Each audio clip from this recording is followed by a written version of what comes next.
Hi again, everybody. Jim Thompson alongside Paul Santos, and welcome to another telecast of Indian football. Tonight, the home opener, so to speak, Old Colony League contest.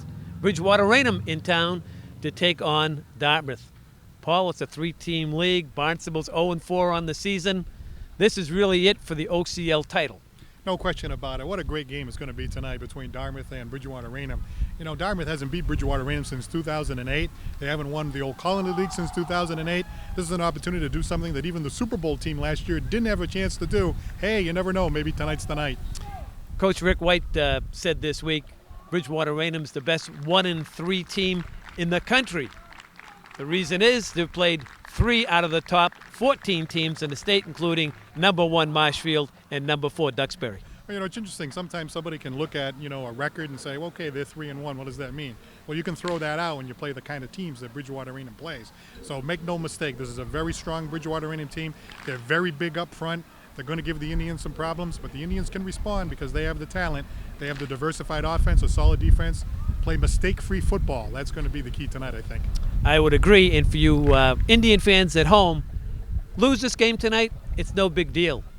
Bridgewater Raynham's in the OCL. They're 2 divisions higher than the Indians. They play at Division 1 for the state championship, while the Indians will be in Division 3. But that's another whole hour program that Paul and I will bring to you at another time. So sit tight, everybody. This should be a real good game. We look forward in calling it for you, and we'll be right back with the pregame, the Dartmouth High School Marching Band, in just a moment. Hi, this is Dartmouth High School student Amy Kazera. It's been a bright and colorful week here at Dartmouth High. Every day, students have come to school showing support for their favorite team in all different styles. Although school days and tests can be boring and stressful, we've somehow managed to get ourselves out of bed each day if it means showing support for our boys. Whether it's tropical weather or a torrential downpour, Dartmouth fans have always been unwavering with their demonstration of Dartmouth pride. Homecoming is one of the best times of the year. Thank you so much for cheering on the team and showing your pride all week. Your support is always appreciated.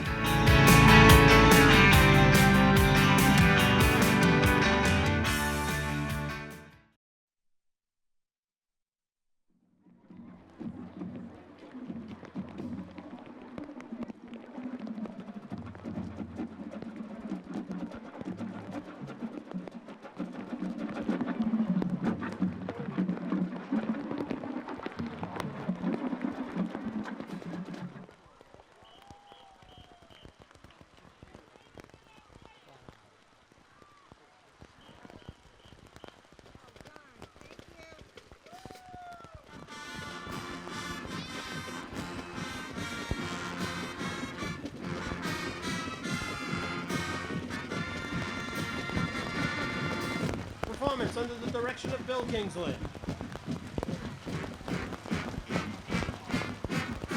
Assisted by Tom Unks, Tyler Kingsland, and John Souza. Color guards, flags, and rifles are supervised by Addison Caterli. Assisted by Anthony Cabral and Paul Swiss. Cheerleaders are supervised by Rebecca Brager and Lauren Alphonse. The band is led by student conductors Caitlin McGuire and Dominic Vicari. Dartmouth High School is proud to present the Dartmouth High School Marching Band.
Good evening, ladies and gentlemen, and welcome tonight to our football game, where tonight and during the pregame we will honor our high school senior cheerleaders and football players, and at halftime will be homecoming.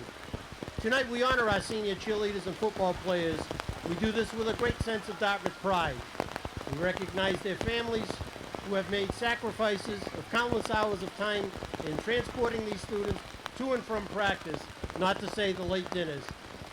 Now at this time, let's meet our seniors. On the senior cheerleaders, Captain Tara Bourgeois, escorted by her parents, Michael and Tracy Bourgeois, and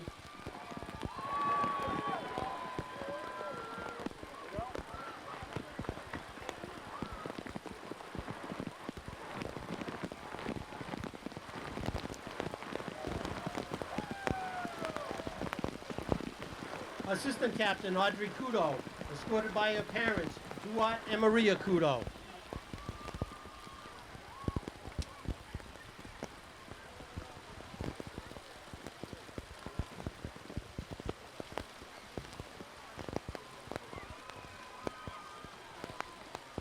Assistant Captain Sabrina Cusson, escorted by her parents, Timothy and Jennifer Cusson.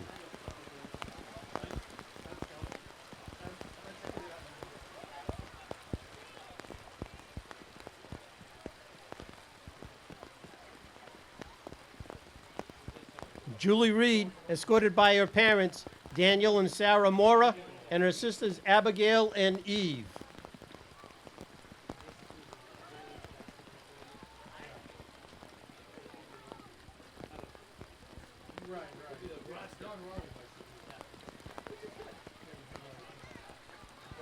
Now for our senior football players. Captain Matt Craig, escorted by his parents, Ed and Monique Craig, brother Eddie, and sisters Amy, Amanda, and Julie.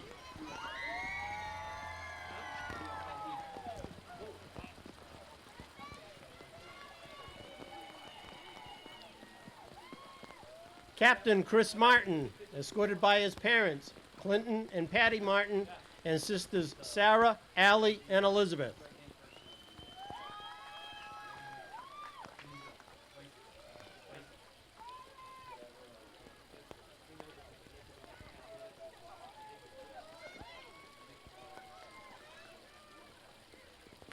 Captain Sean Smilek, escorted by his parents, David and Sharon Smilek.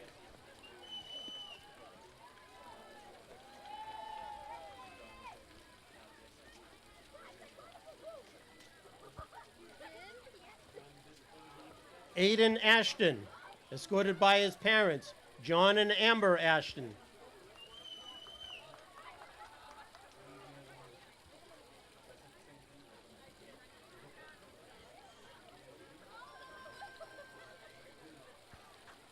Sean De Silva, escorted by his parents, Duat and Lucia De Silva, and his sister Carissa.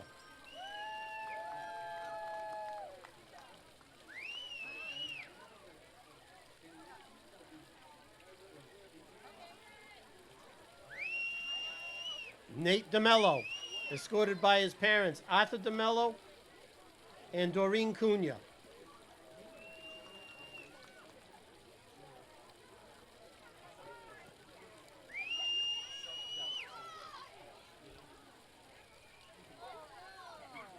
Luke Espendola, escorted by his parents, Todd and Maria Espendola.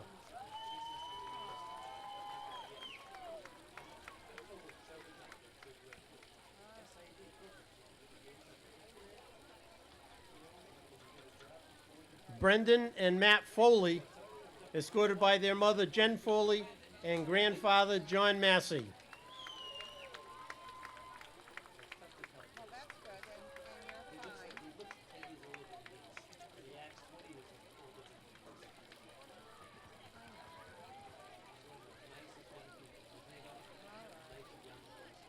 Alex Gomes, escorted by his parents, Mario and Claudia Gomes.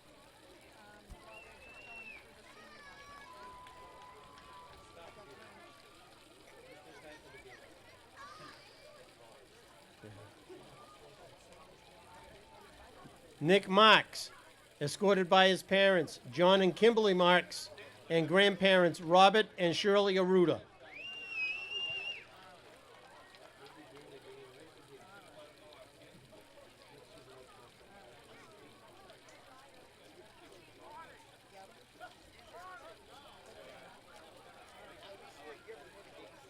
Austin Medeiros, escorted by his mother, Jody Medeiros.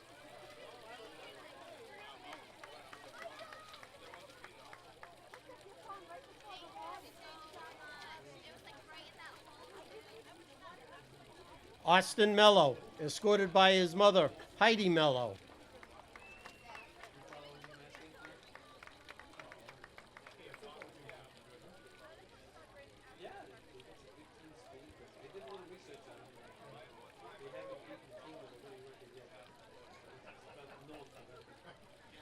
Colby Mendes, escorted by his parents, Rick and Deb Mendes.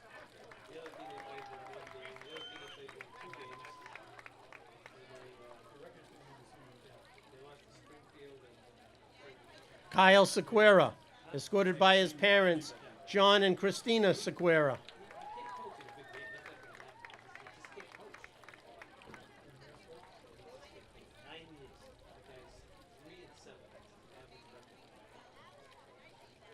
Cooper Smith, escorted by his parents, Mark and Kim Smith.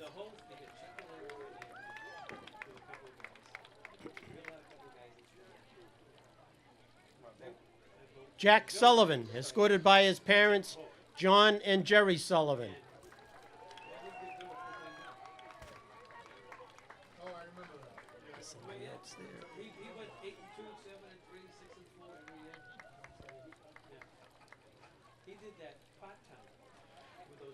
Ben Staliga, escorted by his parents, Brian and Tammy Staliga.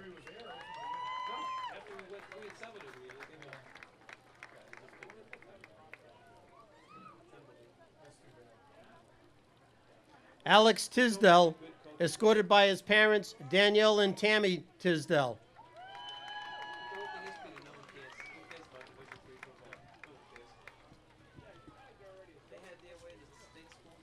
Ladies and gentlemen, one more time, how about a nice round of applause for our senior football players and cheerleaders?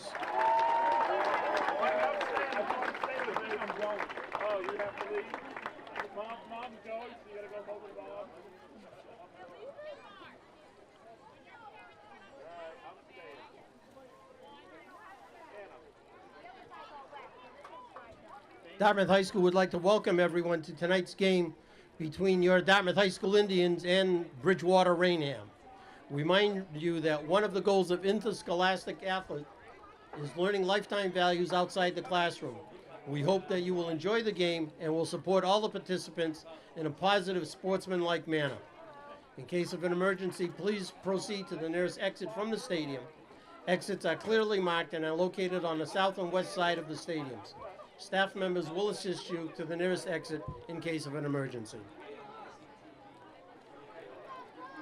Hi everyone, we are pleased to announce DCTV's channel expansion effective October 13th, 2015.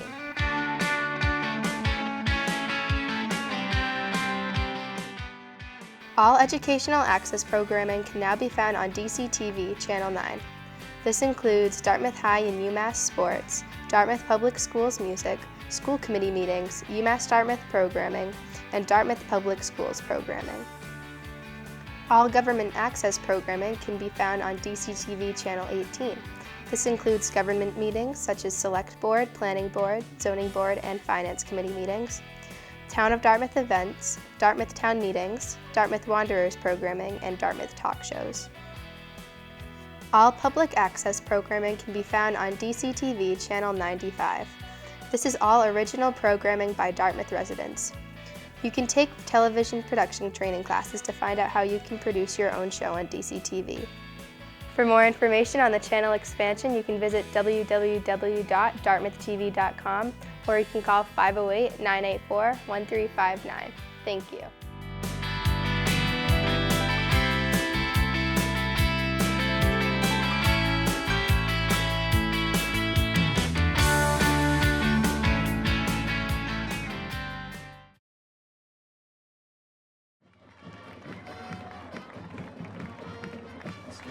Hi again, everybody. Jim Thompson alongside Paul Santos, and welcome to this telecast of Dartmouth High School football, where tonight Bridgewater Raynham in town And here come your to Indians, take on led by the Indians co-captains in an Chris Old Martin, Colony League matchup. Matt Craig, and Paul, John there's only Smilac. 3 teams in the OCL. Dartmouth with a 3-1 record on the season. Bridgewater Raynham 1-3, perhaps the best 1-3 record in high school football in the state of Massachusetts. It's all or nothing for Bridgewater Raynham with that record. Yeah, no question about it. I mean, you talk about 1-3. You can take that record and you can throw it right out the window. I mean, who have they played during the course of the season? The likes of Duxbury, Xaverian, and Marshfield. I mean, real iron. So they're a solid team. This game is very important to their season because the way the playoff format sets up, they're, of course, Division I, Dartmouth Division III. They need to win this game tonight to compete for the OCL championship to get them into the playoffs. A little bit less important for the Indians, but, of course, if the Indians win this game, what a lot of points they'll get for their playoffs. Yeah, Bridgewater Raynham, even though they're in the OCL, along with Barnstable and the Indians, Barnstable and Bridgewater Raynham play at the Division I level as you get into the playoffs, and the Indians in Division III. So it's quite a strange league. But let's just skip that for a moment as we look on at the Dartmouth High School Marching Band. It's a special evening here at the stadium. Number one, it's been pouring rain, so the field was in great condition pre-game, and then we've had a soaking rain here for the last 15 minutes. And thank goodness for the kids out there. It stopped momentarily, but it's a special night here at the stadium. It's senior night and homecoming. Homecoming night, senior night, always a very, very important game on the calendar. This is the last regular season game here at the stadium. Of course, with the playoffs, depending on how the Indians do, they could end up hosting a couple of playoff games down the stretch. So they may have action here at the stadium later on, but it's also possible that they may not. So they put the homecoming game here as the last regular season game at home, and of course an opportunity for the families to go out there, the parents get announced. You have the band, you have everyone out here. Very, very special night. You know, it did rain. It poured for about 5 minutes. I mean, really poured, but luckily it's let up a little bit, so hopefully we'll have a good night for football here tonight. And we try to explain to the folks at home the high school playoff system, and you have to be a mad scientist to try to figure it out. But looking at your sheet over there, Dartmouth is rated, I believe, in the top 5 in the state at this point, aren't they? Yeah, absolutely. In fact, in the Division III Southeast, they're actually in second place behind Dighton Rehoboth. You go back a couple of weeks, the last time that we were on the air here on DCTV when the Indians took on New Bedford Vogue, they're actually 5th. So now they've actually moved up to second place. That means that if the season ended today, they'd have possibly 2 home games if they won the first home game. So you can see the position that they actually end up in is real important for purposes of home field advantage. So if the Indians win tonight, hey, I think they're going to be way at the top, and they should have at least 1, maybe 2 home games if they're successful. And Bridgewater Raynham, what an opponent to have. We talked about their record. Let's talk about the teams they lost to so far this season. Yeah, just in the last few weeks. I mean, we were talking about Duxbury, we're talking about Xaverian, we're talking about Marshfield. And the game against Marshfield, they lost 40-28. And the question tonight is, how about this rain? How's that going to affect the game tonight? I mean, it is just pouring again all of a sudden. So Bridgewater Raynham's played great competition. The Indians, not so bad. Their 3-1 record. Middleborough, I believe, is undefeated. The Indians lost to them in the opener, but they've defeated with the likes of Attleboro and a couple of other teams. So this is a big challenge for Dartmouth as well. Bridgewater Raynham played New Bedford this season. New Bedford coming out a loser to Bridgewater Raynham. And next week the Indians are at New Bedford. So there'll be something to compare to at season's end. But we have a game in front of us here tonight that is really going to give us an opportunity to see where the Indians stand.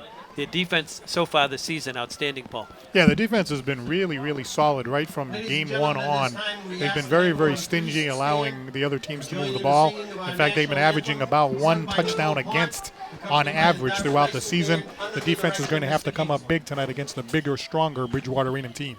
Well, let's take this opportunity to honor this great country of ours, the Dartmouth High School Marching Band, in our national anthem. By the dawn's early light, what so proudly we hailed at the twilight's last gleaming, whose broad stripes and bright stars through the perilous fight o'er the ramparts we watched, where so gallantly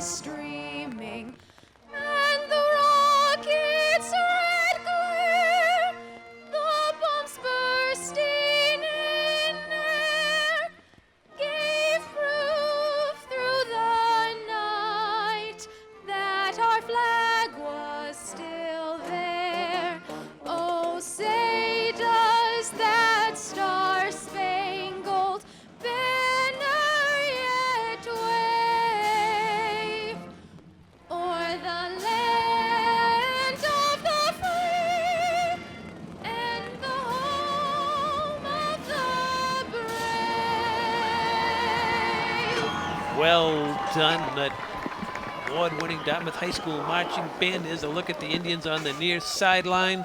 You can see the rain coming down here at the stadium. In our pregame show, it was beautiful. It was about 71, 72 degrees, but we looked over to the west and we said, uh-oh, and sure enough, Peter Chase came, showed us the radar on his cell phone, and you see the result now. We look along the sideline of Bridgewater Raynham High School, and Dan Buron, he's the head coach of Bridgewater Raynham, and what can you say about this guy? He wins every single year. Hey, he's giving the Indians a hard time, that's for sure. The last time the Dartmouth Indians were able to defeat Bridgewater Raynham was back in 2008, and that's also the last time that the Indians were able to win the old Colony League Championship. Make no mistake, this is a huge game for Bridgewater Raynham, but from the Dartmouth point of view, how sweet it would be to avenge one loss that they had last year, one of the only two that they had last year in a Super Bowl season, to take out Bridgewater Raynham here at home on homecoming night. George Lampros set to kick it away for Bridgewater Raynham. I had it by chance, a short talk with him before the game, and he said, I live to kick and punt. I said, well, good for you, young fella. He's got the right job. Martin and Tisdale are back deep for the Indians. And it's a low kick, and it's picked up by Tisdale along the near sideline, and Tisdale's got running room. Tisdale's out across the 40, 45, across midfield, and down here at the 45-yard line, tackled by Alex Smith of the special teams, but Alec Tisdale gets it across the 50 and down to the Bridgewater 45. A good start here for the Indians, Paul. Well, in a game like you have here against Bridgewater Raynham, field position is so important. Head Coach White talked about that in an article with the Standard Times. And how about this? A 35-yard return by Tisdale, picking the ball up in inclement weather and finding that space down the sideline. So here's the Indians starting the game in enemy territory. And the Indians will start with a running play, and that's Chris Martin burrowing his way through down to the 39-yard line on the first down carry. Brought down by Jensen Villari. Here's our look at the Indian offense. Cole Jacobson, we've watched him mature here in the first early part of the season. Chris Martin, the outstanding tailback. Alex Tisdale got great speed. Watch him off the jet sweep. There's the interior setup for the Indians. Sean Smilek back for his senior year. Nate DeMello as well. Cole Jacobson under the center. And here's Jacobson off the ball fake, and Jacobson's down inside the 35, down to the 34-yard line, and that should give the Indians a first down as they move the chain across the far way. Aiden Riley made the tackle along with James Kurtz for the Trojans. Well, the Indians off to a good start here. The 35-yard return by Tisdale off the kickoff, a 7-yard gain by powerhouse Martin, and then Jacobson, and Jim alluded to that, he has just been improving week after week. He does the quick handoff, carries it for the first down. 2 plays, and he ends with a first down. Here's Martin across the left side. Martin's got running room. He's in the secondary is Martin, and he's down inside the 15, down to the 10-yard line. Brian Morano making the stop for Bridgewater Raynham. That's a 25-yard gain right there by Chris Martin, and how about that? 3 plays from scrimmage, gains of 7, 4, and 25 yards by the Indians. One of the questions today was going to be how would things stack up at the line. Well, so far the offensive line of the Indians doing the job, and Chris Martin breaking the big one. I stand corrected. The ball's at the 17, and here's Martin across the left side of the offensive line, and stacked up there by Matt Regan. It's raining so hard, Paul, you can just about see the chain across the way, the yard markers. Yeah, I mean, it's really coming down. I was wondering to myself, who is this going to help? Well, right now, the Indians have not been hurt by it. Yeah, and you got to really hold on to the football in this weather, so you'll see less trickery in this game and a lot of just standard handoffs. 2nd down and 9 here for the Indians. High snap. Jacobson just falls forward for a short gain, wrapped up there by James Scoff along with Kyle Johnston, the defensive end on that side. That was a high snap from center, and I think that play was watched from the beginning, Paul. Yeah, right. He had to reach up and actually get his hands on the ball, bring it in, take real good care of the football on a rainy night. and he was focusing on that, of course, before running the ball, and that's why he only ended up with a 1-yard gain. 3rd down and 7 here for the Indians. Tisdale to the top of your screen.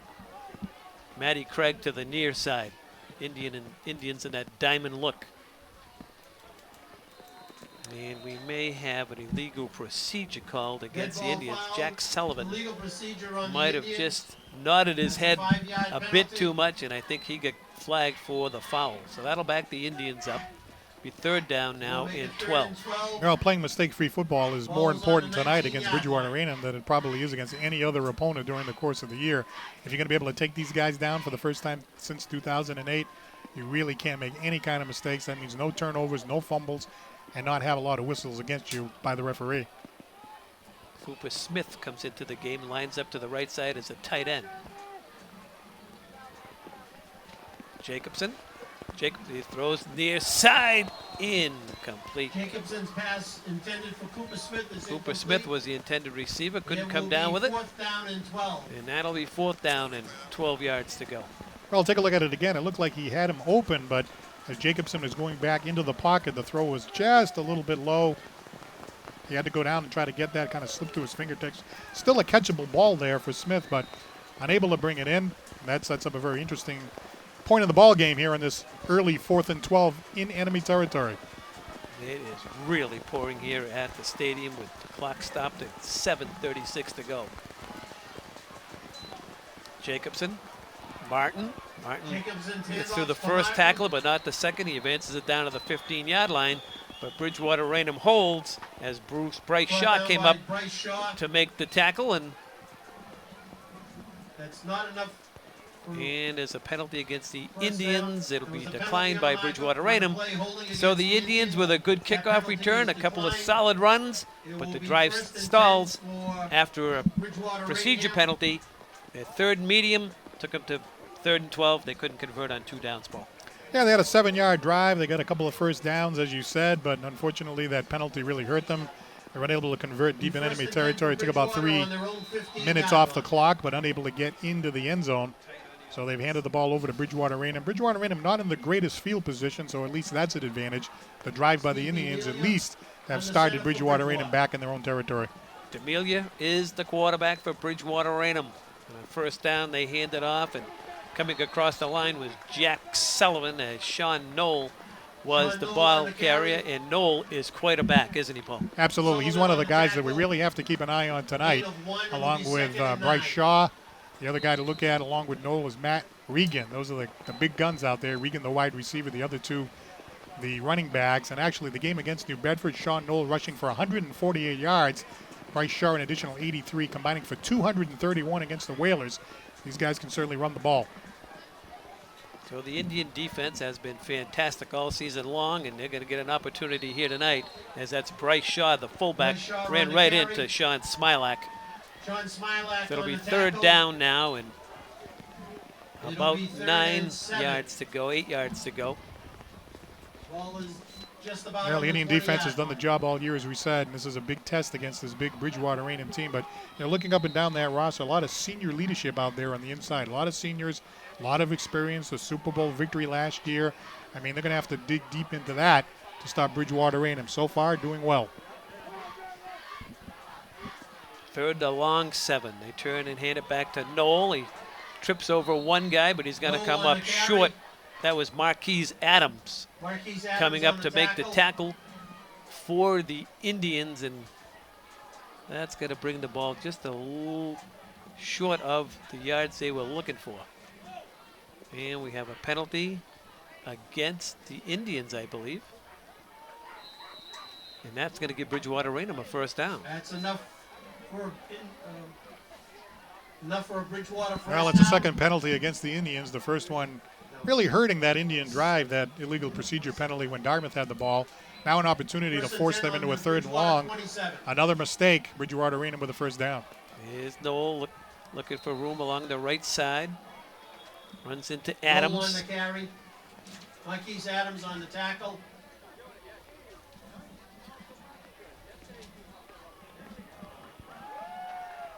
Penalty on the play, holding. And there is another penalty here. against Bridgewater.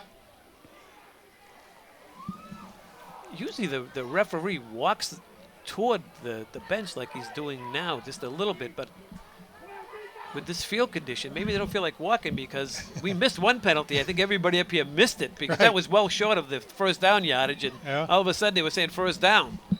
And I don't think anybody up here in the booth, including the official up here, actually caught it as well. So there was a holding call, and under these conditions here this evening, it's going to be very tough, not only for us, but for the public address announcer and the official up here on the clock. 1st and 17 for Bridgewater.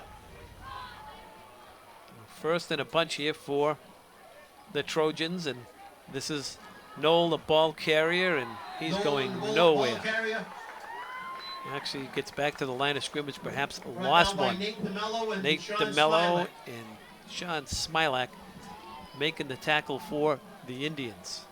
Well, so far we've seen the Indians move the ball from their own territory, actually the run into enemy territory, but they had a 7-yard drive, and they had the ball, you know, pretty much moving the ball forward all the way down until they had the penalty and ran out of gas deep in enemy territory.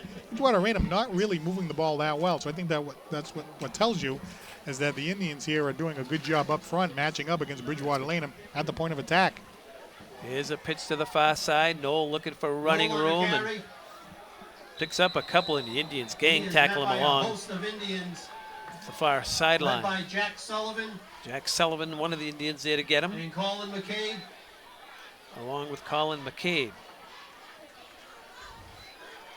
Well, that's about a 5-yard gain. That sets up a third and pretty long. It looks like a third and about 8, I guess we'll say. So a key point of the ball game here for the Indian defense. They can hold Bridgewater Raynham, get the ball back in good field position. Bridgewater Raynham likes to pound the ball. They have a lot of big guys in the backfield, but they can certainly throw the ball effectively as well. So they have a diversified attack the Indian defense is going to have to be aware of. And they give it to the first man who runs along the right side, but he's going to come up a couple of yards short. Running with the football was the fullback Bryce Shaw, and Sean Smilak with yet another tackle for the Indians. They have the ball at the 35-yard line. They got to get it out to about the 37-38. Ball is on the 35-yard line. Yeah, that was a gain of about 5. 4th down and 3. They're still in their own territory. Looking at a 4th down and 3 at their own 35. Ordinarily, it would be an obvious punting situation. So they come up to the line of scrimmage, and we have a timeout called. I was thinking to myself, are they really going to go for it there? Wow, that would be a gutsy move. They just may wanted to see what the Indian defense was on that particular play call and get up to the line of scrimmage and maybe think about this a little bit more. Rain beginning to come down once again. It comes down hard for 5 or 10 minutes, then stops for only a brief time, and then roars its ugly head once again. And this field is soaked as we look over across at Dan Buron. As my friend Jim McGonigal, who sat in your chair for many years, would say about Dan Buron, he's a good crusader from Holy Cross, just like Jimmy McGonigal was. So they're going to go for it, Paul, on 4th down and short. 4th and 3.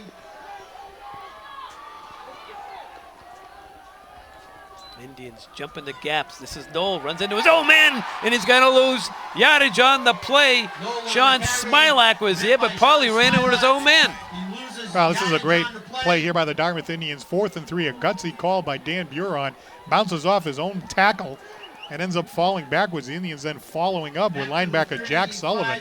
Just kind of pushed him back, and all of a sudden the Indians have the ball back in enemy territory. How about that decision to go for it on 4th and 3 at your own 35-yard line early in the game like that? Well, we'll see if it comes back to haunt Dan Buron or not. The Indians have it in great shape. This is their second drive of the game, both starting in Bridgewater Raynham territory. Jacobson, the quarterback, and this is Martin, and Martin looking for running room. Back to the line of scrimmage, perhaps. Ran into Matt Willis along with Bryce Shaw. No gain for Martin. It'll be 2nd and 10. Just under 3 minutes to go here in the opening quarter. We have a stoppage in play. And they're going to stop this game They're going to stop this game because there's lightning in the area. So I've been doing games for some 18 years at the stadium. At this time, I have ladies and not gentlemen, seen we are this gonna at put a all. hold on For the everyone's game safety, because including of our lightning camera in people, the we're going to take a short pause and we'll be back in just a moment.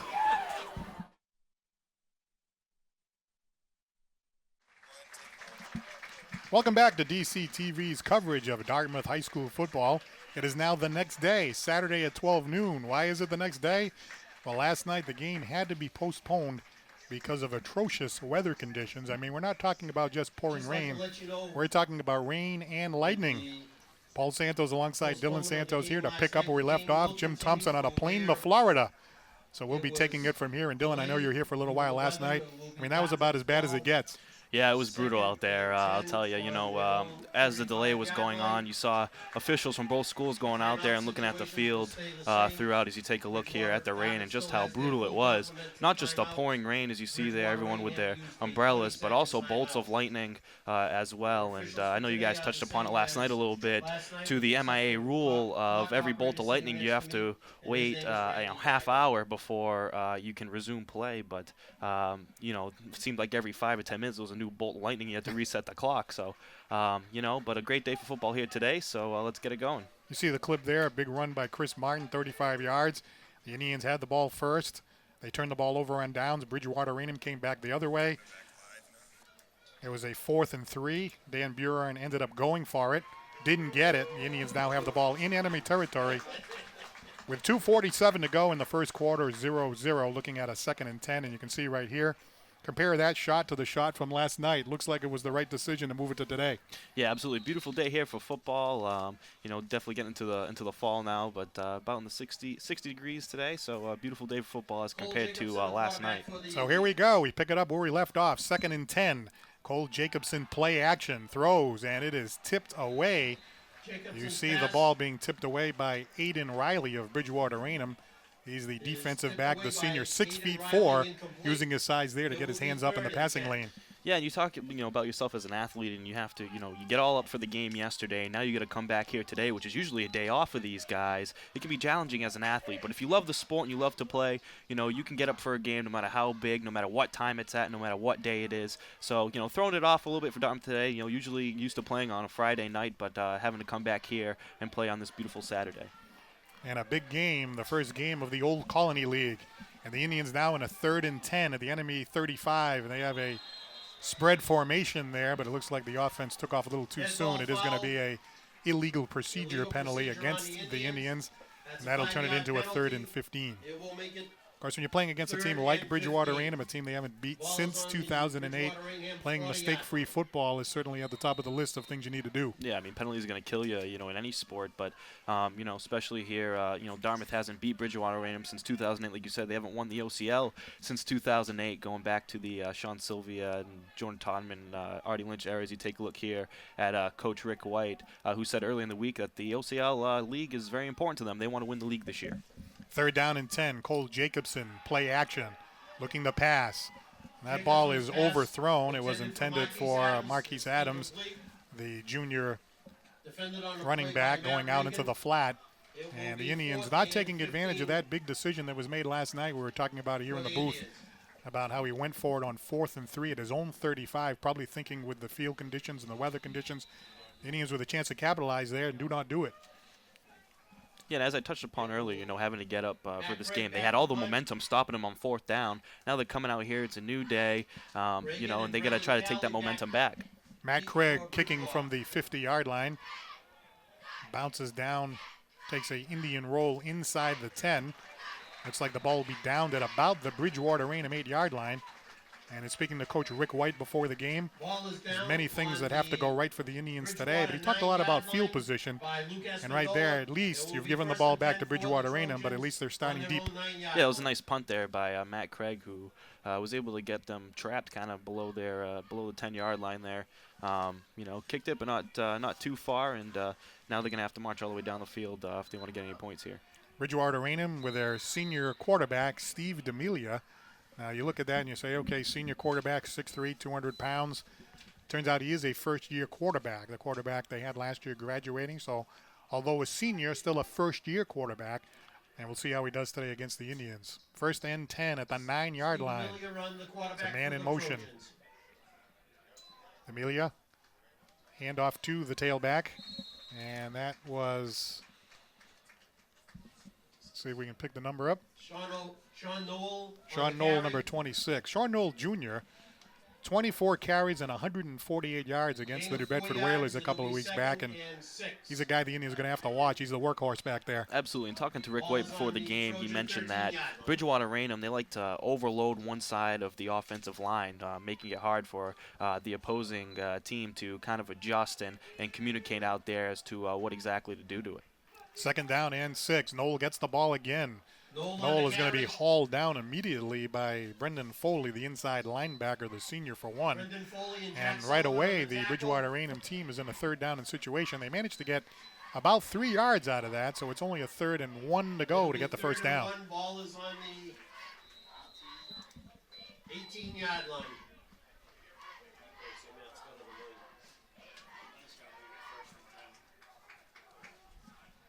Ball at the 18. D'Amelia brings him out. D'Amelia tries to go with the keeper. He has the first down and more. He's going to be gang tackled, but he did get past the first down marker. Close to the 20-yard line is where forward progress is going to take him at least, and Bridgewater Raynham in business with a first down. Yeah, as you take a look here, he kind of just puts his head down, goes off to the right, and we talked about that overload. They did overload the right side there, which allowed him to gain a couple yards on the QB sneak. Kind of the old Tom Brady play there. You follow your offensive line, kind of barreled his way across. Knew he only needed 1 yard, and Bridgewater Raynham using that big offensive line to get the first down early in this drive. First and 10 for Bridgewater Raynham. Man in motion behind D'Amelia. Pitch this time to Knoll again. Knoll Jr. down to about the 28-yard line. Call that about a 7-yard gain. Espinola making the stop here for the Indians, and Bridgewater Raynham moving the ball so far in this drive. As you take a look on the pitch to the outside there, he's slippery, look at him bounce to the outside, break a tackle, and finally got taken down there. Second down and about 3. Ball at about the 28-yard line. Each team has had the ball a couple of times so far in the game, but no one able to get on the scoreboard. The clock winding down. It does not look like they're going to be able to get a playoff, although there is a timeout called here by Coach Rick White and the Dartmouth Indians. Bridgewater Raynham played against New Bedford a couple of weeks back, and Dartmouth is going to be playing New Bedford next week. And Bridgewater Raynham won that game, Dylan, 32-14. But one of the things about that game, and Coach Mark DeBrito talked about it after, the first 2 times New Bedford had the ball, they fumbled it, and the ball both times were run back for touchdowns. I mean, what a devastating way to start a game against Bridgewater Raynham, and they weren't really able ever to recover from that. Yeah, it's tough to get down early in any game, but especially to this, Bridgewater Raynham team who's always very good. Once you're down early, you have to play catch-up the rest of the game, and that's, something no team wants to do, especially against this Bridgewater Raynham team. So second down and 1, Bridgewater will be able to get one more playoff before the first quarter expires. D'Amelia is the quarterback, under center this time. 3 people in the backfield, decides to put the ball in the air for the first time. Completes the pass in the flat for a first down. Matt Reagan, the 6-foot, 180-pound senior, getting open just over the first down marker.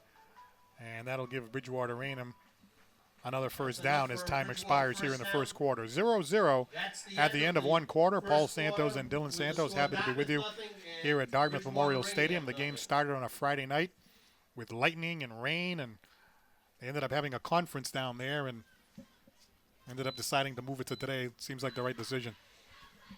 Absolutely. It's been a real defensive game so far, which we haven't really seen so far this year in a Dartmouth game. Real defensive so far. It's kind of cool to see the defenses breaking out here, and, it should be a good game.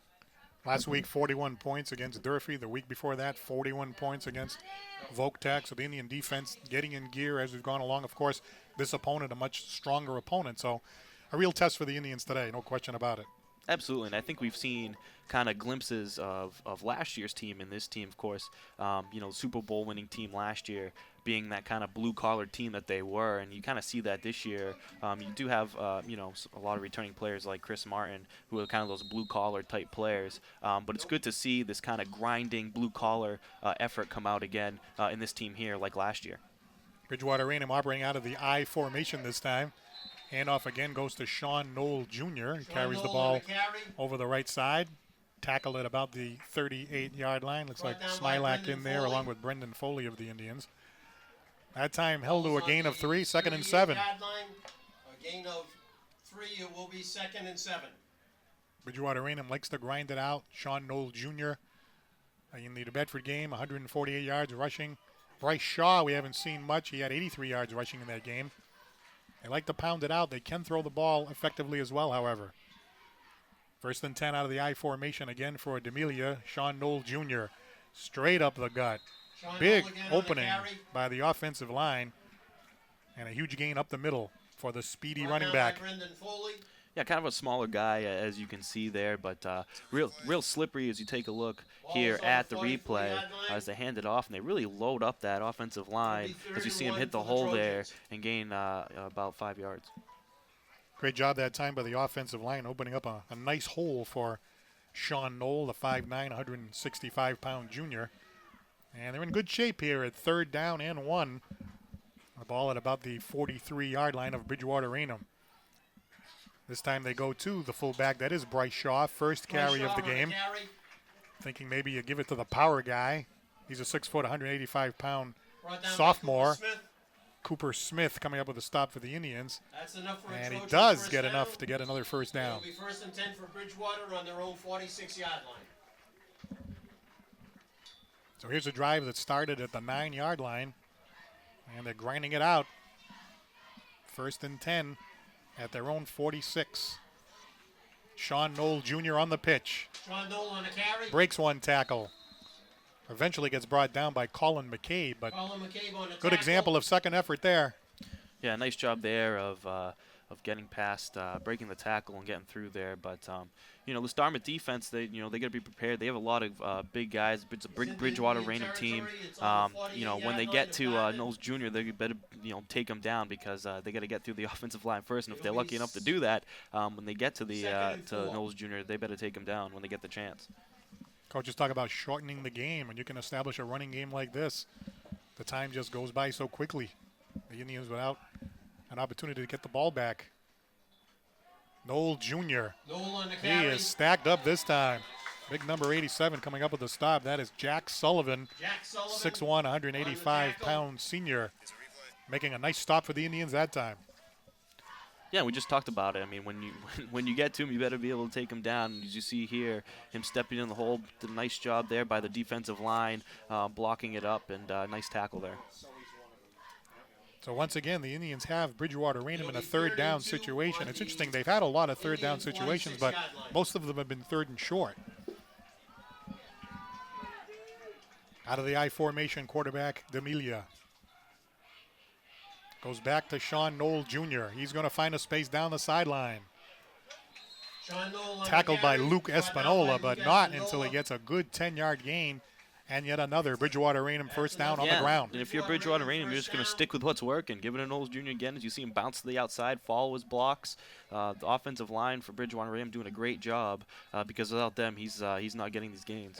I've heard coaches say so many times, don't change it until they can stop it. And he did a nice job there by staying patient, too, and following his blocks. A lot of times, running backs want to run as fast as they can to the outside, and instead of you want to wait for your blocks to happen. That way you can kind of sneak behind them and get around the block. Bridgewater Raynham's long drive, which began at the end of the first quarter, still rolling. Started at their own 9. And here they are, 1st and 10 at the enemy 36. In motion goes Valarelli. Pitch back to Sean Knoll Jr. Breaks one tackle. Falls forward to about the 30-yard line. Kind of getting tackled by the Indian defense, but once again, 2nd and 3rd effort paying off for the Bridgewater Raynham running backs. Kyle Sullivan and they say don't fix what's broken, right? As you take a look on the 31-yard line, at the replay here will be of him to 2nd and 5. bounces to the outside, Again, been doing it all day here as the Indians are trying to find a way to stop them.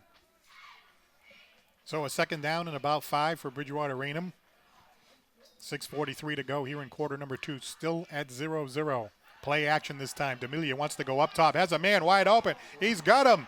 And he's going to go all the way for a touchdown. Kyle Johnston into the end zone. And Bridgewater Raynham is on the board first. Bridgewater Raynham, touchdown. 30-yard touchdown pass from D'Amelia to Johnston. Yeah, so you got Bridgewater Raynham running it. Dartmouth, not doing too well stopping it, trying to figure out a way to stop it, and then they open it up with a long pass play there. So if you're the Dartmouth defense, you're trying to figure out, all of a sudden they surprise you with a pass play, and it's a good job by Bridgewater Raynham by mixing it up and catching Dartmouth off their toes. George Lampros, a 6'2", 240-pound junior, getting ready to tee up the extra point, being held by Cade McNaughton. That one goes right down Broadway. 6:30 to go here in quarter number 2. And Bridgewater Raynham has a 7-0 lead over the Indians. As you take a look here at the play action, completely fooled the Dartmouth defense. Left the guy all open down the field as he takes it in for the Bridgewater Raynham touchdown. So Kyle Johnston, a 6'4", 210-pound tight end senior, sneaking down the sideline, getting behind the Dartmouth defense. And Stephen D'Amelia, he had only made one attempt to throw a pass earlier in the game. This time he puts it right on the numbers. A nice touch how he dropped it behind the secondary. And Bridgewater Raynham on the board. You pointed it out. It was kind of like running and running and grinding and running. And, the Indians really had to be thinking, we've got to figure out a way to stop Noel. That's the perfect time to call a play like that. Yeah, and then boom, they throw out the senior tight end, down the middle, and it was a nice job by finding him there. Dartmouth defense really looked kind of unorganized on that play as they entered out over the middle. So George Lampros getting ready to kick off from his own 40-yard line. Tisdale and Martin back deep for the Indians. It's going to bounce down and out of bounds at the 22-yard line, which will result in a flag. At the 22-yard line. Penalty marker on the play. Ball going out of bounds at the 22-yard line, so we'll see if they take the ball right there. We're going to move the chains up. So the ball will be moved up to the 30-yard line where the Indians will take over. I think back about the Indians getting the ball after the Bridgewater Raynham Trojans went for it on 4th and 3 and couldn't convert. That's one of those things that you may look back later in the game and say, wow, there was an opportunity for us. Absolutely, momentum killer. Inside handoff by the Indians.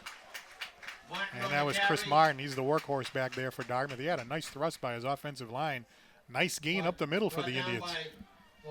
Yeah, and look for Dartmouth to do the same type of thing that you saw Bridgewater Rangers do. Just grind the ball up the middle with Chris Martin. He's their workhorse. You pick up the paper and the next morning you see Chris Martin this, Chris Martin that. But what you don't see is credit to the offensive line. Without them, Martin doesn't get anywhere. Second down and about 4 for the Indians. Cole Jacobson, junior quarterback, hands it off to Martin. Martin bounces off of one tackler, eventually brought down by Aiden Riley. The defensive back, the senior. And the Indians are looking at a third down play here.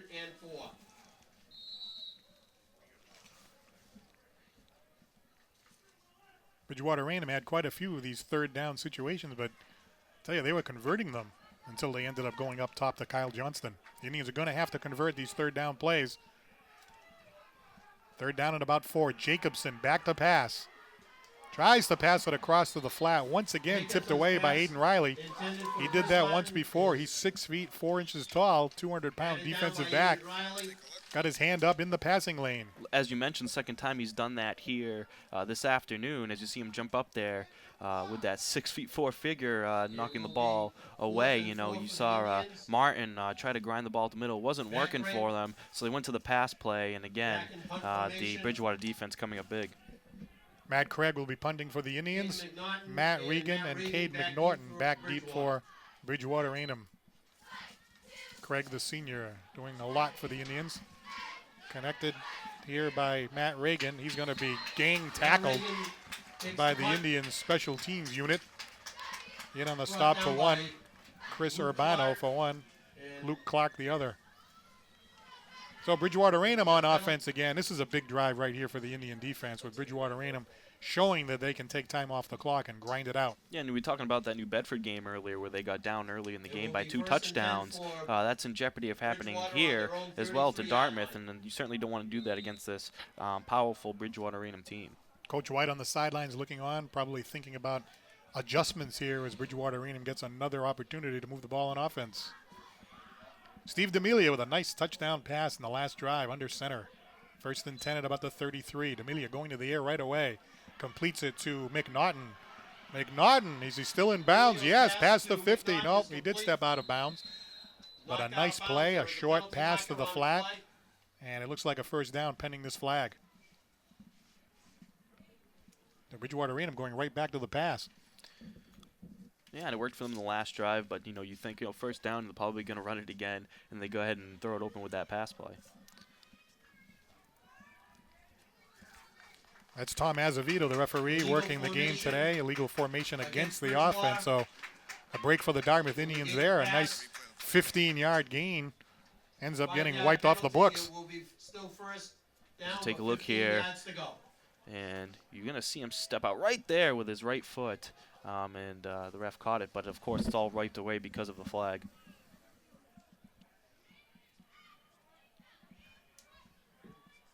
So the ball is back at, it looks like, the 33-yard line. You see the official there, Tom Azevedo, talking to Bridgewater Raynham head coach Dan Buran, a guy with a lot of experience. And you better be careful. They're going to throw a flag on him there. He was out there for quite some time. So the ball being moved back due to the penalty. The ball is at the Bridgewater Raynham 28-yard line, where it's a 1st and about 15. So here's an opportunity right here for this Dartmouth defense. You got the 1st and 15. You really have to stop him right here. Absolutely, and you talked about this being the big drive that it is. Dartmouth's going to need a big stop here, and trying to figure out exactly what Coach Bridgewater Raynham was arguing. I think he was arguing the spot of the ball on that penalty. Inside handoff, barreling forward. This is Jensen Valarelli. Jensen Valarelli gets a good 6 or 7 of that back as he gets past the 35-yard line, maybe to the 37. So he took a 15-yard distance that they need for the first down, and he cut it in half on one run. Looks like the officials are, it looks like there's a flag on the field. Personal foul against the Trojans. There's a personal foul. Another big break for the Indians here.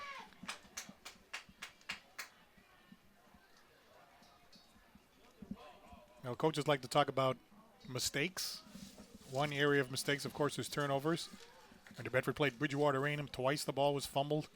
Twice the ball was run back for touchdowns. The other thing, of course, is penalties.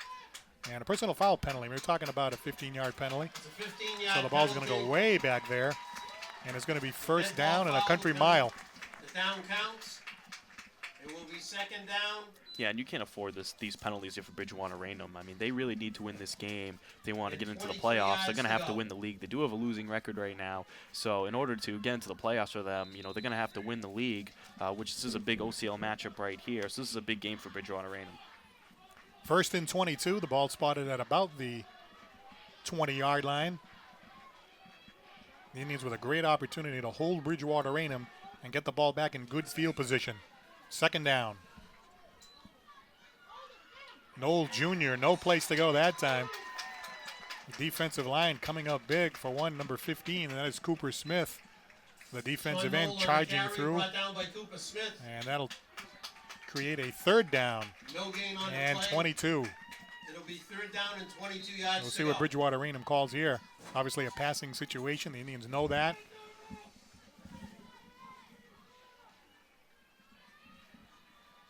Yeah, that's Sean Noel Jr. He's capable of breaking the big one. So you see the 2nd and long, you're thinking, why are they going to Sean Noel Jr.? Well, if he breaks it, he's capable of doing that. Third down and 22. Big opportunity for the Indians defense. D'Amelia rolling out. In trouble. That ball is well out of bounds. He was bothered the whole time by the Indians pass rush. Sean Smilak, for one, the inside linebacker, all over the quarterback, and I think that harassed him just enough. You see him roll out to the right side here. He was looking deep.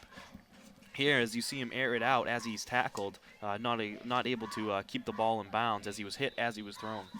Judge Lampros to do the Sean Smilak kicking, bursting through, punting for Bridgewater. and the Indians taking advantage of the 2 penalties.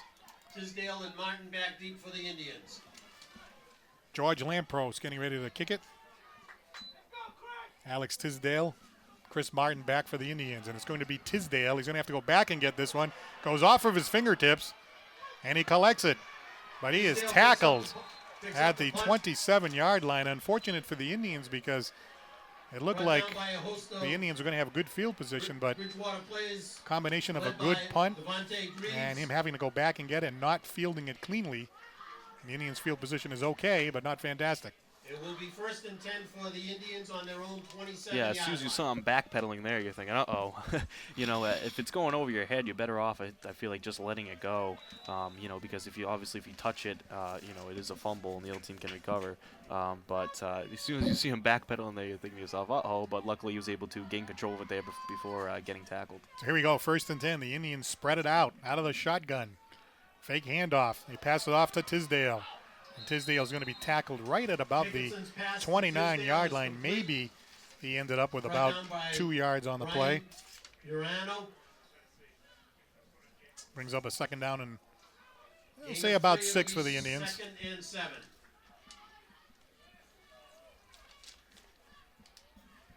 Trying something a little different there. A fake handoff to the inside out of the shotgun and then dumping it off into the flat. Again, the Indians coming out with a spread formation. 4 wideouts on the 2nd down, and we'll say 7. Tisdale in motion. Martin with the handoff. Martin tried to duck his way out of that first person who was penetrating through. That was Matt Willis, the defensive linebacker. He really shot through and kind of slowed Martin down right from the get-go. And they've really had Martin's number all day here. Not able to have those big runs that you used to see him having over the last couple of weeks and of last year as well, as you see him here. As soon as he got the ball, he was swallowed up, was able to break that first tackle, but then was swallowed up there by the Bridgewater Raynham defense. Head coach Dan Buron, both the athletic director and the head coach for the Bridgewater Raynham Trojans, calling a 20-second timeout here on the 3rd down and 7 situation for the enemy team. See what the Indians come up with here. They're showing the spread offense the last time, but still tried to sneak Martin up the middle. This is a big play here on 3rd down. Bridgewater Raynham could get the ball back before the half, but Dartmouth trying to march down the field. They put the ball in the hands of Matt Craig. Matt Craig trips over the 35. He's going to be close to the 1st down. He may have the 1st down. Matt Craig is certainly a guy you want to go to in these situations. And it's too bad, yeah, he's been clutch before, as you remember from last year in that playoff game. But they do get the 1st down here. But if he wasn't tripped up there, it's really too bad he was tripped up. There was a huge hole he was going to take off. 2 minutes, 30 seconds left in the 1st half. The Indians moving the ball upfield, 1st and 10 at the 37-yard line. Pitch back to Martin. He's going to have to recollect. And then he's going to be tackled behind the line of scrimmage. Could have been worse, obviously. He managed to pick the ball up. Down by Justin Smith. It looks like that pitch from Jacobson was just a little lower than Martin thought it was going to be. As you take a look here, you see him throw it kind of down below his waist. Martin wasn't ready for it, and luckily he was able to gain control of the ball before Bridgewater Raynham defense could get to it. Another timeout here by the Bridgewater Raynham Trojans. And they have a lead 7-0 with 2 minutes, 2 seconds left in the half. We take a look at Coach Rick White and Dan Buron on the other side of the field. Certainly been an interesting game, kind of like a chess match so far. Yeah, like we talked about, a real defensive game, other than that one Bridgewater Raynham drive where they were able to open it up and kind of surprise the Dartmouth defense. But it's been a real defensive game so far, and it's been a lot of fun to watch. Quarterback Steve D'Amelia finding Kyle Johnston, the big tight end, in the end zone behind the Dartmouth D for an excess of 30 yards for the touchdown. It's the only difference on the scoreboard right now. 12 for the Indians. Indians looking at a 2nd down and 12. They pitch to Martin. Not crisp. Could have been worse, of course. He picked it up right away and was tackled. So now the Indians really in a situation here where got to get a lot of yardage back. But they're showing 4 wide receivers. Tisdale in motion. Cole Jacobson runs this time. Jacobson down to the 39-yard line. Flag down on the play. Jacobson, the quarterback, has shown that he can run the ball. And he's not a small guy either at 6'1", 165. Shown that he's got some speed there, as you saw in that vote game a few weeks ago. And it is a face mask penalty against Bridgewater Raynham, so this ball will go up. That's a 15-yard penalty. Well, so far the Indians are getting some breaks here. We had a big personal foul penalty against Bridgewater Raynham when they had the ball, and that really helped the Indians stop them and get the ball back. And here, the Indians' offensive drive doing okay, but kind of sputtering. And now look at this, a face mask penalty. Big opportunity for the Indians. And these Bridgewater penalties have really hurt them, as you saw on offense earlier in their last drive, and now here on defense, allowing Dartmouth to get the ball and now to move it upfield. Jacobson runs. Tackled at the 39-yard line. A broken play as Jacobson looking downfield, seeing that he didn't see anyone open and took off up the middle. There is a penalty flag down, and this time it is going to go against the Indians. It's going to be a holding penalty. So just when you thought the penalty flags were going in your favor, this time the Indians get called for a penalty. Yeah, it was a nice job by Jacobson. Saw that he didn't have anything, didn't try to force anything. Saw that he had a little bit of room up the middle and decided to take it. Unfortunately, the penalty is going to move him back here. So this is going to set up a first down in about 20. The ball is at the Dartmouth 45-yard line, and head coach Dan Buron of the Bridgewater Raynham Trojans wants to take another timeout. Only 1 minute and 26 seconds left here in the first half. The Indians hoping to get into enemy territory and have a chance at tying the score before time expires here in the first half. As you take a look here at the Dartmouth crowd coming out here on a beautiful Saturday afternoon. Crowd never disappoints here at stadium here in Dartmouth. You take a lot of people coming out and enjoying some Saturday afternoon football. Last night when we were here, we had a nice crowd at the beginning of the game, and all of a sudden it just started pouring. We had lightning. People were out there with their umbrellas. A lot of people were just sitting there with their umbrellas waiting to see what was going to happen. A lot of people went back to their cars because I think there was a concern about sitting on the aluminum benches with the lightning and everything. So they're out of the cars, and even when the game was called, I was walking back to my car and people were rolling down the window saying, "What happened? What happened?" It's like, well, come back tomorrow. Well, it looks like a great majority of the fans that were here last night have come back today. And what a beautiful day it is for football. Temperatures in the upper 60s. Yeah. So here we go. Had a couple of diehards out there trying to rough out the storm. You know, it is New England, right? So we're used to it. First and 20. Jacobson pumps. Lays it downfield. Can Craig get to it? It's overthrown at the enemy 25-yard line.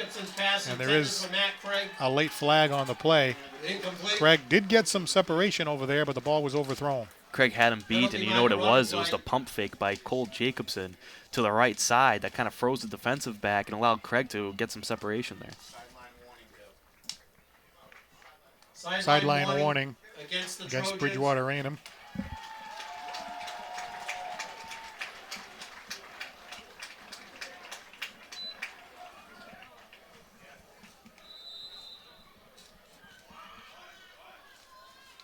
So it's second down and 20 for the Indians.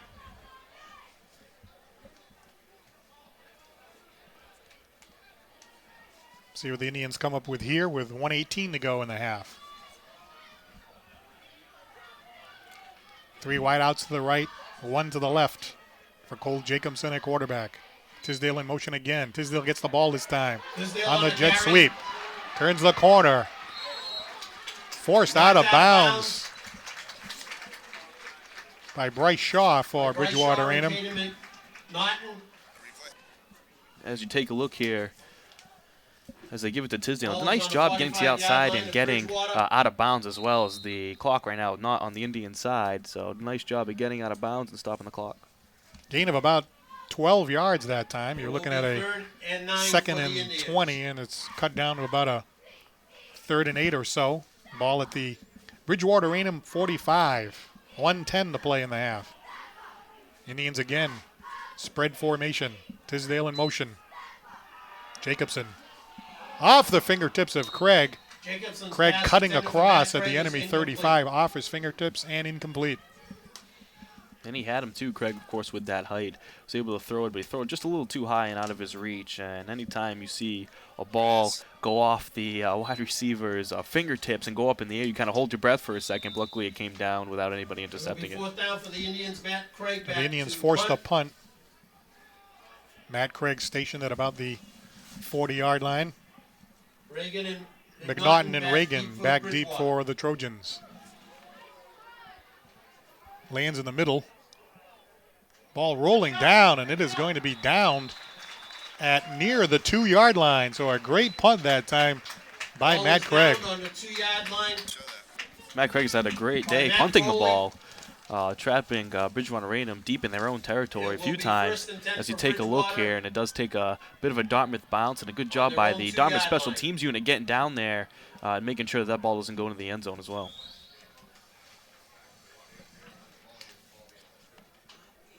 Ball was picked up by Matt Foley on special teams. So the Indians have Bridgewater Raynham buried. There's only 51 seconds to go here in the half. You really have to make sure you don't give up something big here.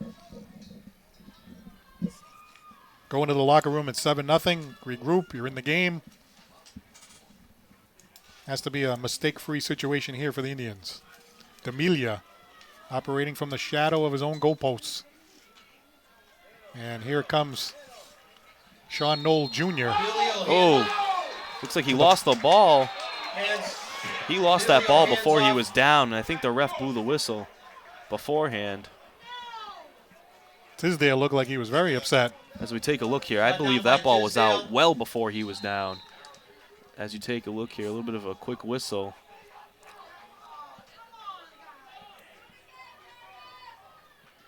Right there. Ripped it right out.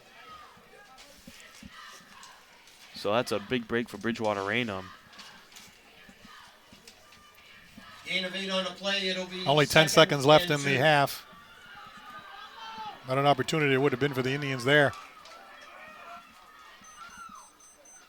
You're going to hand it off to Sean Knoll Jr., and that's going to do it for the first half. Sean Knoll on the carry. So a lot of interesting occurrences here in the first half. Of course, we started the game last night. We're trying to finish it today.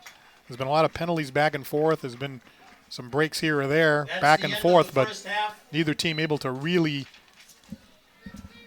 build a big lead against the opponent. But, of course, the big play was the touchdown pass from D'Amelia to Johnston. But the Indians are playing them tough. And Coach Rick Wright telling his team, calling his team over as they want some sort of explanation from the refs here, but he's calling his teams over. That way no one talks to the refs, and he kind of takes his team off here without any wrongdoing. So at the end of first half here at Dartmouth Memorial Stadium, it's Bridgewater Raynham 7 and the Dartmouth Indians nothing. Paul Santos and Dylan Santos, happy to have you looking in here on DCTV. Stand by. We have the second half of this Old Colin Lee game coming up next on DCTV. Hi everyone, we are pleased to announce DCTV's channel expansion effective October 13th, 2015.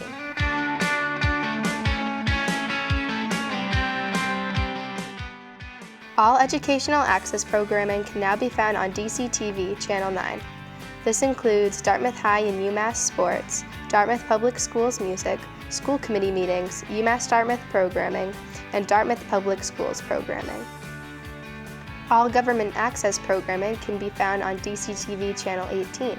This includes government meetings such as Select Board, Planning Board, Zoning Board, and Finance Committee meetings, Town of Dartmouth events, Dartmouth Town meetings, Dartmouth Wanderers programming, and Dartmouth talk shows. All public access programming can be found on DCTV Channel 95. This is all original programming by Dartmouth residents. You can take television production training classes to find out how you can produce your own show on DCTV. For more information on the channel expansion, you can visit www.dartmouthtv.com or you can call 508-984-1359. Thank you.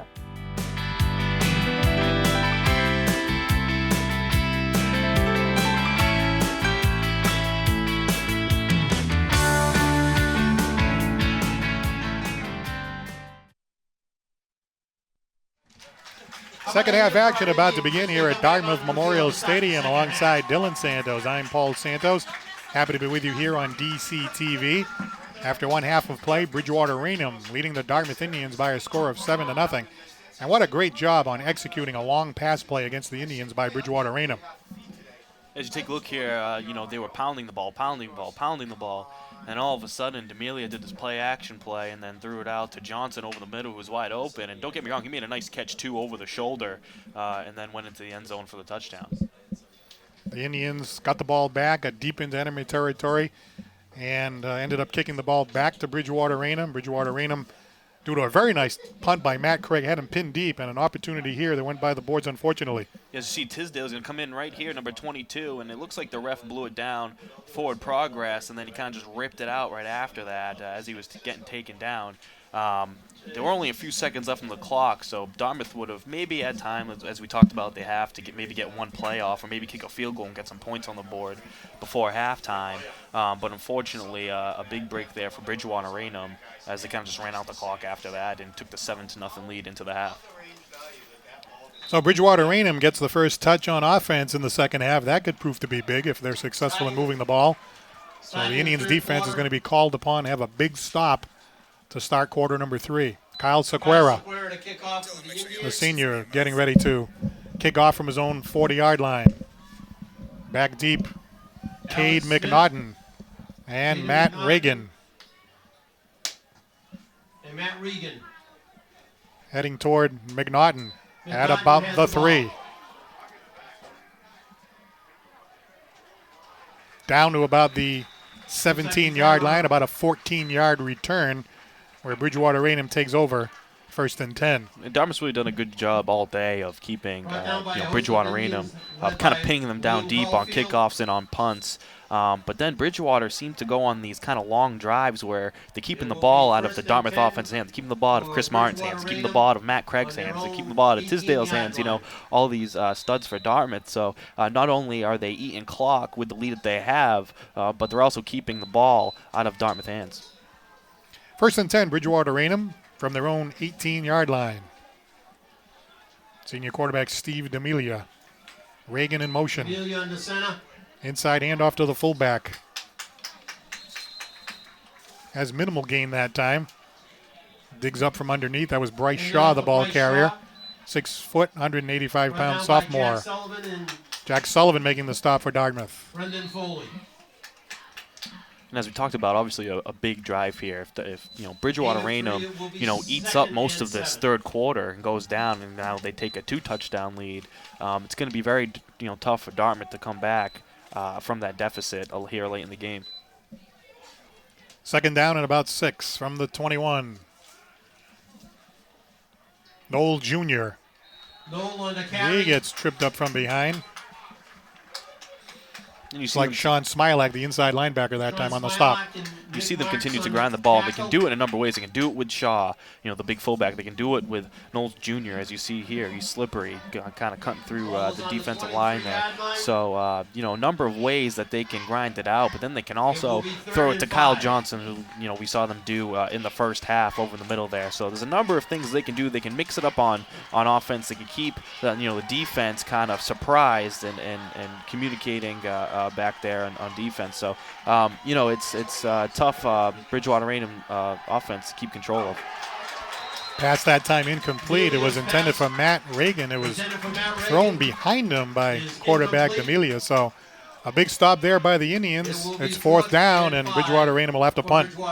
As we take a look here, the quick pass threw it a little bit behind him, but a good job by the Dartmouth defense. We talked about, they're going to have to stop them here quick, because if Bridgewater Raynham were to come down and kind of eat up a lot of clock and go down another big drive, it was going to be tough for Dartmouth to come back. So good big 3-and-out here, and Dartmouth's going to have a big drive here, hopefully, to get some points on the board. George Lampros with the punt, collected here by Tisdale at the 37. Flag on the play as Tisdale is being tackled right in front of us. Connor Donovan, one of the tacklers for Bridgewater Raynham. The ball spotted right now at the 45. Now here comes the Dartmouth offense, who really hasn't been able to do much today. Wondering what kind of adjustments they made at halftime to kind of break through this Bridgewater Raynham defense. Looks like the flag was picked up, so it is going to be 1st and 10 Indians at their own 45. Big opportunity for the Indians on offense, and it's Chris Martin, the workhorse. Has some room, spins into enemy territory, and has a first down, tackled at the 44-yard line. A huge run that time by the Dartmouth Indians running back. That's enough for an As you take a look at the run, it looks like this run was initially set up to go to left side. He kind of bounced to the outside once he found, or back to the inside once he found a hole. Was able to spin off 2 tackles and fight for extra yardage. Cade McNaughton, J.R. Gimler eventually coming up with the stop, but a huge run there by Martin on a 1st and 10, gaining 11. 1st and 10 at the enemy 44. Handoff this time to Martin again. Martin gets a thrust past the 40, down to about the enemy 38-yard line. And credit that offensive line, Sean Smilak, Aiden Ashton, Nick Marks, Colin McCabe, and Nate DeMello opening up some holes for Martin here in the second half. You see a little bit of sense of urgency here early in the second half that you really didn't see in the first half here today. As you take a look at Martin, nice job again by the offensive line. Nice job by Martin of fighting for extra yardage there. But like I said, it seemed like a little bit more sense of urgency from this Dartmouth offense that we didn't see in the first half. Jacobson, fake handoff. He wants to go deep. Tisdale is there. Tisdale comes back and makes a tremendous catch at the enemy 11. What a job by Tisdale. As he was looking over his right shoulder, noticed the pass was going to his left, turned over, then turned his body to his left over his left shoulder, was able to dive and make that play. As you see here, first looking over the right shoulder, turned it, found the ball, and was able to make the play. 29-yard completion from the quarterback. Cole Jacobson to Alex Tisdale that time. The Indians in business. 1st and 10 at the enemy 12. Martin again grinding and thrusting his way up the middle. Second effort. He's in the end zone for a touchdown. 12-yard touchdown run by Martin. And the Indians are on the board.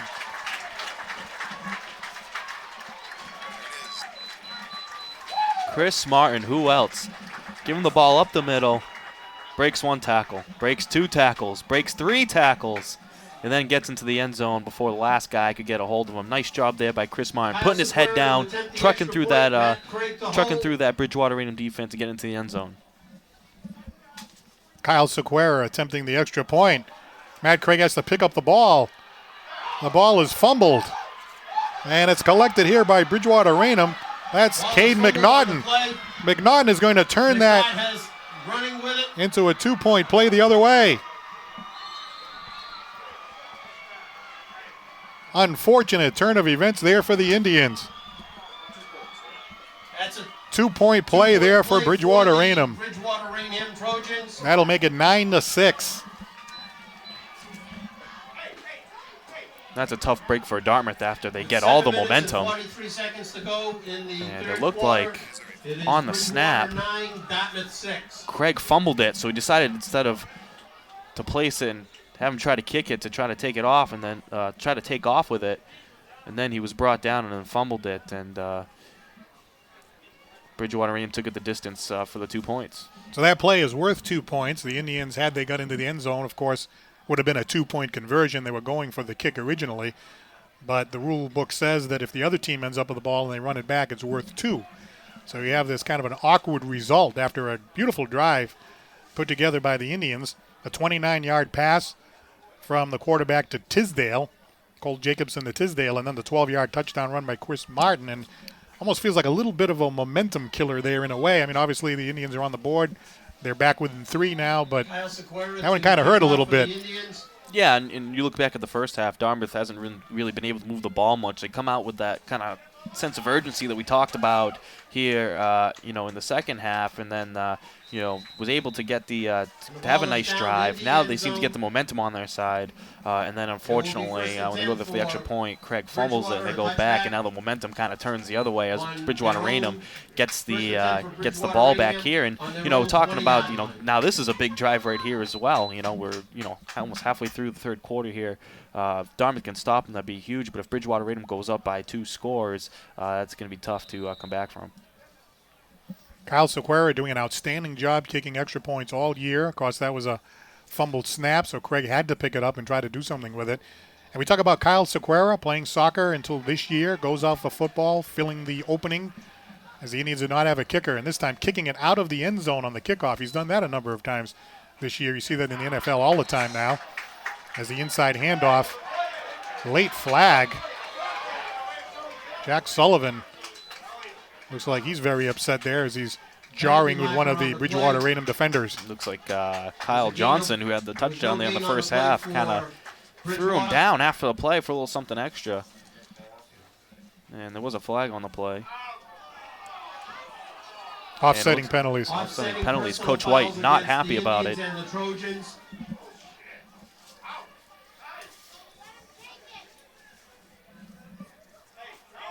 Chris White very upset on the sideline.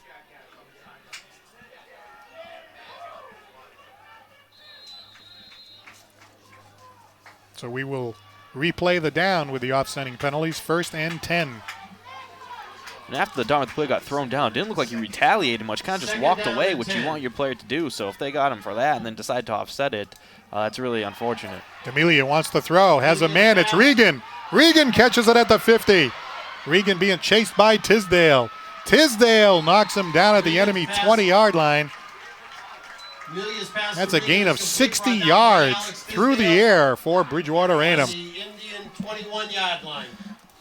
As you take a look, another play action, and they air it out. Very similar in the first half, and a nice catch there as he gets downfield. But good job by the Dartmouth defense. Looks like Tisdale that came back and hustled and was able to bring him down. Touchdown saving tackle there by Tisdale. But a huge gain here by Bridgewater Raynham, a 60-yard gain. Bringing them from their own 20 to the enemy 20. Well, it's at the 21, so a 59-yard gain officially. And Bridgewater Raynham and the offense in gear. D'Amelia. We have a 20-second timeout called here by the Indians. A good timeout there by Rick White. You've just given up this big play. You kind of want to settle the defense down and regroup and try to keep Bridgewater Raynham out of the end zone. Yeah, great timeout there, I think, as well. Giving up the big play, kind of, calling timeout, allowing his players to regroup, kind of take a quick breather and get back out there. That last play when Bridgewater Raynham was able to pick up the fumbled extra point attempt and run it back for 2. They've put themselves in a position where a score here makes it a 2-possession game, where it wouldn't have otherwise. Here's D'Amelia. He is just crushed. Noel Jr. dropped by Sullivan. Nice job by Sullivan as he basically went in untouched. Nice job of reading that play. As you take a look here, went right through the offensive line, was able to take him down. Nice play there by Sullivan. That's the kind of play that can give your team a lift. Noel Jr. really moving the ball well all day for Bridgewater Raynham and really all season. He's been a very shifty back and to get drilled that time by Sullivan. Hopefully the Indians can build off of that. Play action, D'Amelia looking to go to the end zone. He has Reagan broken up by Tisdale, the defensive back. And a would-be touchdown pass is batted away. Kyle Johnston, who has the touchdown reception, was the intended receiver. Kyle Johnson, 6'4", Tisdale, 5'10". And he was having known that. Look at that play as he reached in, dove out, and swatted away. Nice job there by Tisdale. 5'10" versus 6'4". And Tisdale using his speed. Coming up from his strong safety position to make a huge play. And Bridgewater Raynham now in a 3rd and long. Still in the red zone, though. Showing 2 wide outs to the right in the I formation. Fumble snap. D'Amelia in trouble. Knocked down by Sullivan. Ball still loose. Now it's collected by Bridgewater Raynham. And down goes Shaw. We do have a flag. Covers it. Brought down by Tisdale. Penalty marker on the play. It looked like the flag happened at the latter stages of the play. So this is big. Another sideline warning. Sideline warning against the Indians. As you take a look, never really got a hold of it. Nice job by Sullivan by taking him down there. Tisdale and Cooper Smith joining in at the end. It's a huge loss of 20 yards. So this sets up a fourth down and 21. So Bridgewater Raynham forced the punt. The Indians will get the ball back with 5:57 to go here in the third quarter, and still a one-possession game at 9-6. Here's Lampros with the punt. Shanks it. Barely makes it past the 30-yard line. That's about a 13-yard punt or so. So the Indians get the ball in decent field position. And he knew it as soon as it hit his foot that it wasn't going where he wanted it to. As you could tell by his body language. Didn't quite get all the ball he wanted to, and kind of shanked it out of bounds. Of the Indians, it'll be 1st and 10 for the Indians on their own 24. So a great opportunity here for the Indians after that broken play that resulted in 2 extra points for Bridgewater Raynham. The defense comes up big after the 59-yard pass play. They give Bridgewater Raynham nothing in the red zone. And here's Martin. Martin trying to leaping his way through, but he can't get by Matt Regan, who hits him immediately after minimal gain. 2nd down, Dartmouth. So after they threw that 59-yard bomb, I was thinking, well, we're in a little bit of trouble here. But then Sullivan lays that big hit. You can see the defense get a lift out of that. Absolutely. The sideline got going. The fans got going, got a little louder over here. Anytime, you're going to need big plays like that. And anytime you get a big play like that, it really uplifts not just the players on the field, but the players on the sideline and the fans in the stands as well. Sullivan and Matt Craig split out. It is going to be the jet sweep to Tisdale, trying to use his speed, but he is going to be brought down by Kyle Johnston. Comes up from his defensive lineman position and prevents Tisdale from turning the corner, which, of course, is the key to the jet sweep. Looks like McCabe was trying to block Johnson there, and he kind of got through him with that big figure and was able to take down Tisdale. Loss on a play, it will be 3rd and 3rd down and about 13 now. The Indians ball is on the Indian 21 need to come up with a big play here with 4:31 to go here in quarter number 3. 9-6 in favor of Bridgewater Raynham. Paul Santos and Dylan Santos, happy to have you looking in. Jim Thompson started the game last night on a plane to Florida today. So I'm sure they have great weather in Florida, but for New England in the fall, this is pretty good right here. As good as it gets. Cole Jacobson out of the shotgun. Flags on the play immediately. We'll have to see which way this goes. Could be a procedure penalty against the Indians, and it is. It's actually delay of game. That hurts a little bit. That pushes them back an additional 5 yards.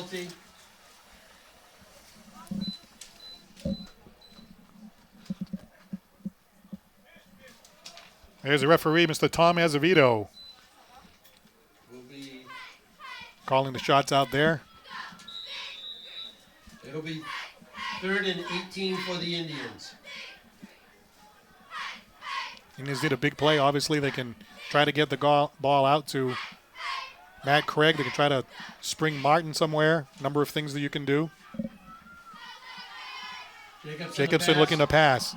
Deep has Tisdale, and it's slightly overthrown as Tisdale goes hard down the far sideline. He was covered by Matt Reagan, the defensive back, the senior, and the Indians are going to have to punt. It'll be 4th and Similar play as for the we saw Indians. earlier on that big play before the Dartmouth touchdown down the other end of the field. As you take a look here, as they were trying to spring Tisdale out to the outside, and he just kind of overthrew him just a little bit. Good hustle by Tisdale, but that play was just a little, that ball, excuse me, was just a little overthrown. Matt Craig will be punting from right around his goal line. Cade McNaughton and Matt Regan back deep for Bridgewater Raynham. Nice punt here by Craig. McNaughton has to go back to his own 48. He's in trouble immediately, kind of regroups. Eventually tackled. The first guy that hit him was Matt Foley, and he's still moving. Past the 45, down to about the enemy 43. So about a 10-yard return there by McNaughton, who just wouldn't give it up. 2nd and 3rd effort gets him into enemy territory. And Luke Espandola. McNaughton showing some athleticism there. He's the guy that ran the ball back on the fumbled extra point attempt for Dartmouth. Refused to go down, and once again, Bridgewater Raynham has good field position. These possessions that Bridgewater Raynham has, they're just so crucial because obviously it's a one-possession game right now. A score by them would make it a two-possession game if it's a touchdown. But then the time factor. Bridgewater Raynham tends to take time off the clock. Yeah, they tend to pound the ball like we talked about, and that takes time off the clock. So if Bridgewater Raynham go down and score here, and you're talking about the Indians being down by 2 scores going into the fourth quarter, which is something you just can't have against this Bridgewater Raynham team. Chad Irvin getting his first touch on the ball today, the 5'9 junior. Can't turn the corner, loses one, gets tackled by Sullivan. And so Bridgewater Raynham now in a 2nd and 11.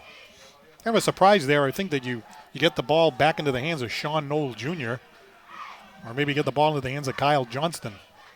But it's 2nd and 11 for BR. Inside handoff. Here comes Bryce Shaw. He's a sophomore. Barrels his way up the middle. Following his line, Justin Smith and Loken Stickney. McCabe for the Indians making the stop. And again, Dartmouth's done a pretty good job at this. Seems like in these drives, but for some big plays, Bridgewater Raynham has a lot of 3rd and longs. We haven't seen much of Knowles Jr. the second half, so you got to wonder if he is injured or what's going on. But that was the guy they were having trouble with in the first half, and it seems like Bridgewater Raynham, and of course as soon as I say that they get a first down, but it seems like Bridgewater Raynham without him has had trouble moving the ball as well as they did in the first half. Yeah, I can't think of any other reason why Irvin would be in there and your main guy like Knoll isn't, but here's once again McNaughton making the play. As you take a look there, and we talked about Knowles Jr., like you haven't seen him at all in the second half, and he was the guy that Dartmouth was having trouble with basically all day. And we talked about it yesterday. It seemed like Bridgewater Raynham wasn't moving the ball as well as they were in the first half today, and now it seems to be back to that. But like you said, we haven't seen Knowles Jr. at all the second half. Inside handoff. This is Bryce Shaw. Second effort, third effort. Gets him maybe a gain of about 5. Colin McCabe making the tackle here for the Indians. You know, it's interesting. Without Shaw in there, assuming that Sean Knoll is not in there, I mean, they gave the ball to Irvin. Did not look like the same kind of player as Sean Knoll. So does that force them to have to put the ball up a little bit more than they want to? I mean, they're good at that too, but that's not their bread and butter. They do have Shaw, who was able to do that same thing. He's a different type of player than Knowles Jr. is. Not as slippery, more of a grinder player. Here comes Irvin again. Irvin on the carry. Gets past the first thrust. One of the tacklers there, Nate DeMello, who's the first guy to get his hands on the ankles of the running back. So here we are again. It's happened many times, a 3rd down situation for the Dartmouth defense. Bridgewater Raynham has done so well to convert most of these. This would be a big opportunity for the Indians here if they can hold them. You know, and as you said, without Knowles Jr., they can throw the ball. We've seen them do it a few times with McNaughton and with Johnson as well. So, you know, Bridgewater Raynham can throw the ball if they have to. And McNaughton is wide to the right. 3rd down and about 4. Reagan in motion. Inside handoff. That's going to be close to a first down. This time it's Jensen Valarelli, the 6'1", 205-pound senior, getting the ball. And he does have enough for a Bridgewater Raynham first down. Big play and a big execution by Bridgewater Raynham. Yeah, and this is what you worry about here is Bridgewater Raynham marching down the field, but also doing it in a fashion of, kind of eating up the clock as we have 21 seconds left here in the 3rd quarter. Ball being placed at about the 14-yard line as a timeout on the field.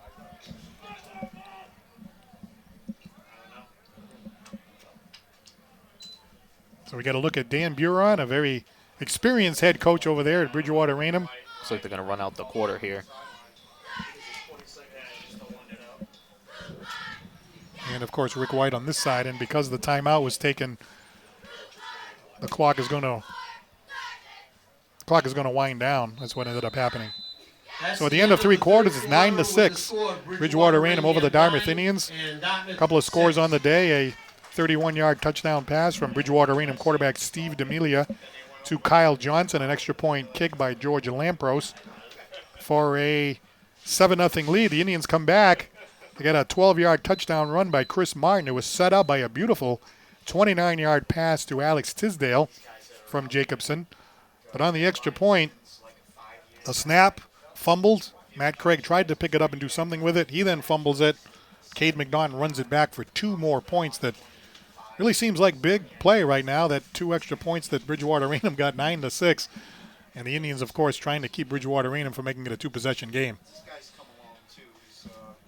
Yeah, and it was a big play, not only obviously for the score, but also the momentum of the game. Dartmouth came out, like we said, with that kind of sense of urgency, that they didn't have in the first half. And then they get that touchdown there. Chris Martin with a great run. Now you got the fans going, you get the sideline going. Everyone's fired up, and then you have that play immediately after where Bridgewater Raynham went down for the 2 points. So now Dartmouth down 9-6 here as we enter the fourth quarter. Big drive right here for Bridgewater Raynham. They have for $15 again. That's down in the southwest corner of the end zone. So it'll be 1st and 10 for Bridgewater Raynham. The ball is at the Dartmouth 14-yard line. 1st and 10 for the Trojans. D'Amelia under center. 14-yard line as we start the fourth quarter. Handoff. Valencia breaking the first tackle, but then Matt Craig ends up knocking him down. Brought down by Craig. Sean Smilak hit him first. So that's a loss of 2. Looked like Smilak was going to bring him down, but that's a nice job by Matt Craig of sticking with the play.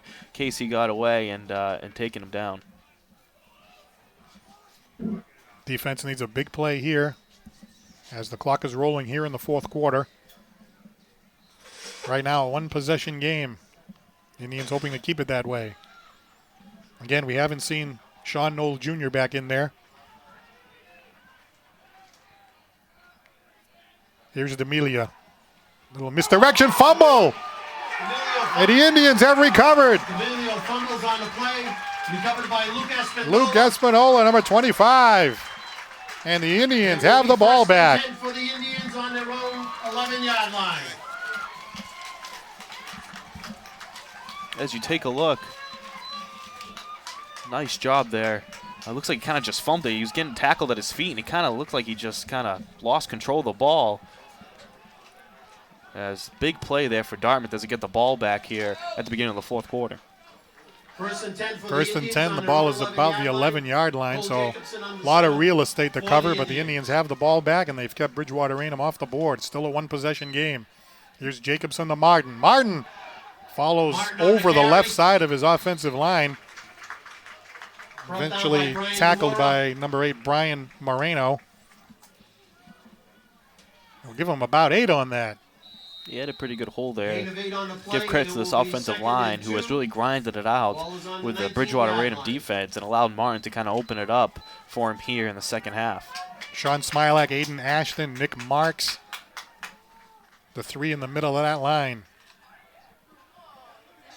Here comes Martin again, twisting and turning. Martin again on the carry. He's going to be tackled by Trevor McMasters for one. First down. Did get enough to get the first down, so move the chains in 2 plays. The Indians have a first down.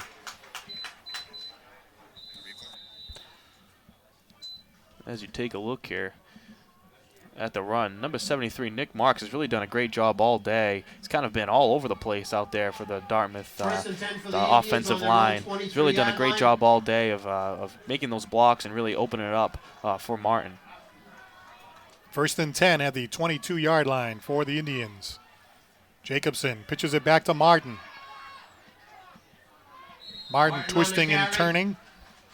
It's a decent gain out of that. Brian Moreno, one of the tacklers.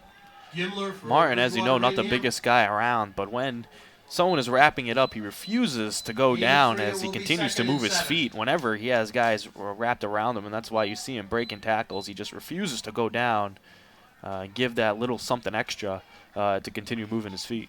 It's like about a 4-yard gain, 2nd down and 6. Ball at about the 26. 4 wideouts for the Indians. Jacobson out of the shotgun. Tisdale in motion. Spins out. Pass. Caught. Sullivan down to the 40. Down to the 41-yard line. 12-yard gain and a first down. For Bridgewater Raynham, that's enough for an Indian first down. Nice job by Jacobson here as you see him roll out to the right side, looking. He was able to find Sullivan over the middle. A nice job of reeling that in. It was a little behind him, but a nice job of reeling that in, making sure he had the catch before he tried to gain yards. You see a lot of receivers try to look upfield before they completely have the ball, and that's when they end up dropping balls. Nice job there making the catch first. Here's Chris Martin into the open. Down to the 40-yard line. Gain of 19 yards as he bursts into the Bridgewater Raynham secondary. Brought down by Bryce Shaw. As I mentioned just a few minutes ago, refuses to go down. Even towards the end of the play here. Watch this. Watch as he hits the hole, right? And finally, when he's getting taken down, right here, look at him. Still trying to move his feet. Still trying to go. Just refuses to go down, and that's what makes Chris Martin so special. So the Indians, just like that, are at the enemy 40-yard line, 7:50 to go. The Indians moving the ball. Rick White on the sideline here, talking to his quarterback, Cole Jacobson. Do have a flag on the play. A substitution infraction for Bridgewater Illegal Raynham. substitution for Bridgewater Raynham. Penalty is declined. Result of the play is an Indian first down. They're not going to take the First and penalty 10 for given the the Indians 19-yard on the gain, Bridgewater so Raynham 40-yard line. the Indians have the ball 1st and 10 at the Bridgewater Raynham 40. All about execution here, all about taking good care of the football. Matt Craig wide to the right. Alex Tisdale wide to the left. Inside handoff to Martin. This time Martin is going to be hit immediately. Matt Willis, one of the tacklers for Bridgewater Raynham. Minimal gain for Dartmouth that time. Matt was trying to bounce out to the right side and bounce off his offensive line there, but unfortunately was tripped up. If he was able to get to the outside there, let me tell you, with his speed, he was going to go. But unfortunately was tripped up before he could get there. See the Indians many times showing that spread formation, but that doesn't mean they're not going to try to sneak Martin up the middle. Again, Craig and Tisdale split out. Martin behind Jacobson. Jacobson looking to throw. Goes deep down the sideline. Tisdale is there! And it's broken up at the last second. Number 88, J.R. Gimbler, was really all over him most of the time. And as a result, Tisdale wasn't able to bring that ball in. Gilmore with a little bit of a height advantage there on Tisdale, but as you see, Tisdale, let me tell you, he's a workhorse out there, and you see him air it out to him there. Although he has the height disadvantage, look at him get up there and almost bring it in, but unfortunately it was knocked away. So the Indians figuring we're going to take a shot on the 2nd down. Now a 3rd down and 8 at the enemy 38. Looked like Tisdale jumped prior to the ball being snapped. Penalty marker on the play. There is a discussion amongst the officials, but it is going against the Indians. Legal procedure against the Indians. That's a 5-yard penalty. It'll 5-yard turn that into a 3rd down and 13. Be 3rd and 13 for the Indians.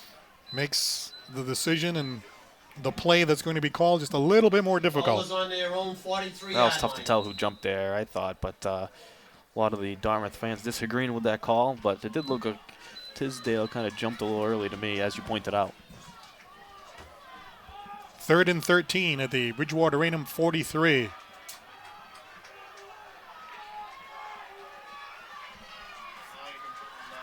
Jacobson throws, has a man, caught at about the 35-yard line by Matt Craig. Is complete. Covered on the play by Shaw. It'll set up a 4th down and about 5, but you are potentially in 4th down territory. 4th and 6 for the Indians. Looks like they're going to go for it. On the Bridgewater Raynham 36-yard line. All right, I think a no choice situation right here. 5:57 and counting. You need to get into the end zone. Can't really give the ball back to Bridgewater Raynham.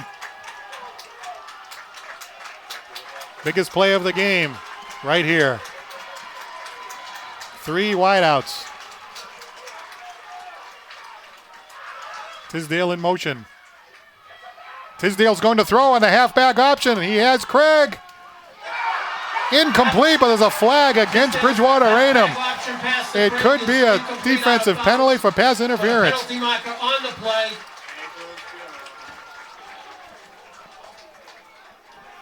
The flag was thrown immediately after the contact with Matt Craig.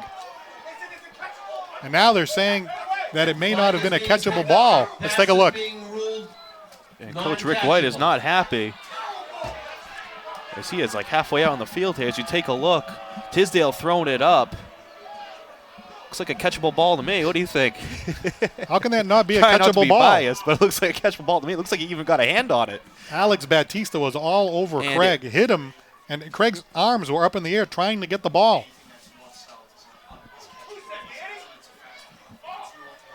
Here you see Rick White in a heated discussion with referee Tom Azevedo.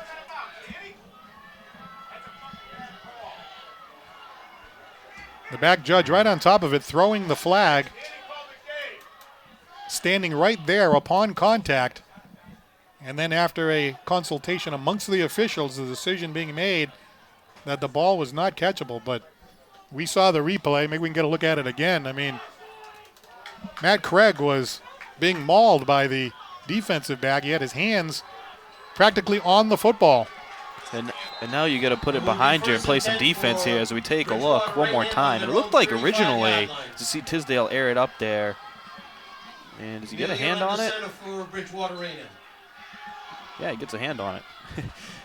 And with both feet in bounds too. But, you know, it was interesting because they threw the flag and then you're thinking, okay, here's the flag that's going to go in our favor here. And then looks like they talked about it and then decided after a quick, you know, maybe 10 to 15 seconds that it you know, wasn't a catchable ball, where it seemed like it hit his hand to us here in the replay. But tough call against Dartmouth, but you got to put it behind you here and play some defense.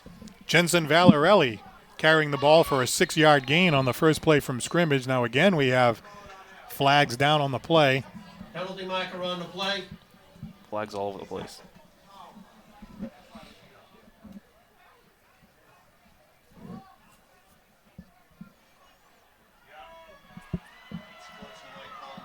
Unsportsmanlike conduct against the Indians. Unsportsmanlike conduct against the Indians.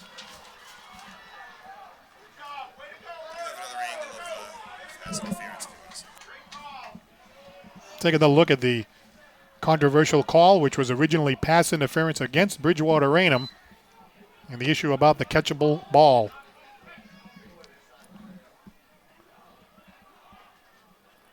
Looks like it went off his fingertips. And from that angle, it was tough to tell from the other angle, but from that angle, you can absolutely see the ball go off his fingertips.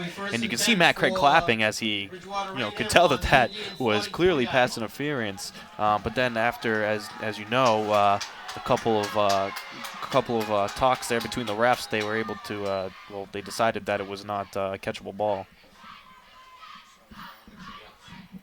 So an inopportune time to have the unsportsmanlike penalty against the Indians. That gave Bridgewater Raynham a first down. The ball is in Dartmouth Indian territory. 1st and 10 at the 44-yard line. Quarterback Steve D'Amelia back to work for Bridgewater Raynham out of the I formation. Reagan slotted out to the right. Handoff this time. That is Valarelli. Valarelli tackled that time by Matt Craig. A little help from Sullivan. Decent gain that time, though, by Bridgewater Raynham on the ground as the clock continues to wind down. 4:10 to go in the ball game.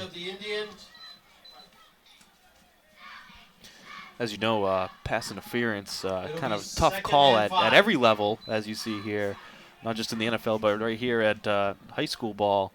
But unfortunately, a controversial call going the Bridgewater Raynham way. 2nd and 10 from the 38. D'Amelia keeps. Tackled at about the 34-yard line. Now we're seeing a little bit of extracurricular activity down there as both sides are getting heated as we come to the late stages of the game in such a close game and such a kind of grinded out game it's been all day. For a measurement. Momentum has gone back and forth, even from last night with a couple of turnovers there. So both teams getting into it here late in the fourth quarter. Officials timeout on the field as they'll bring the chains over to measure to see if Bridgewater Raynham got the first down.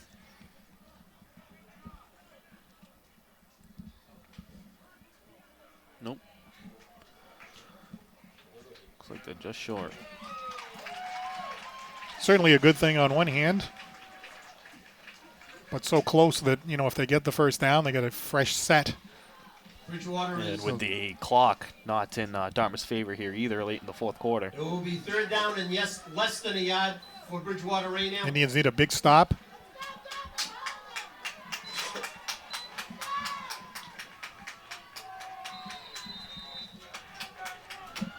Third and 1 at the 38.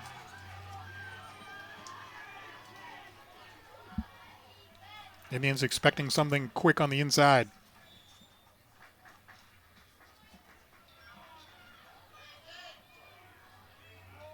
Long count.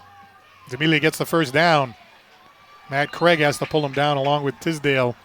Past the 30 down to about the 38, so a easy first down right there for Bridgewater Raynham, and that's what I'm saying. Sort of like another fresh set of downs and only 3:10 to go. Now you might be thinking about trying to grab the football. You think about that anyway, but this is a good time to go aggressively after the ball. They did cough it up once before, but the whistle had blown. That was another penalty or another call that kind of went away from the Indians early on when Tisdale appeared to have a strip right before the half, but the officials said it was down. Now, again, we talked about the Indians probably would have had one, maybe two plays, but seems like the calls have not gone too much in the direction of Rick White, and he's letting the referee, Tom Azevedo, know about it right now. And then, you take the two calls, you take the Matt Craig fumble, and that's three things that, you're playing a really good team like Bridgewater Raynham. You can't have happen. That's tough to come back from. So, you're down early to Bridgewater Raynham. You get the two calls. You get the Matt Craig fumble after that huge momentum shift. It's kind of been the story of this game.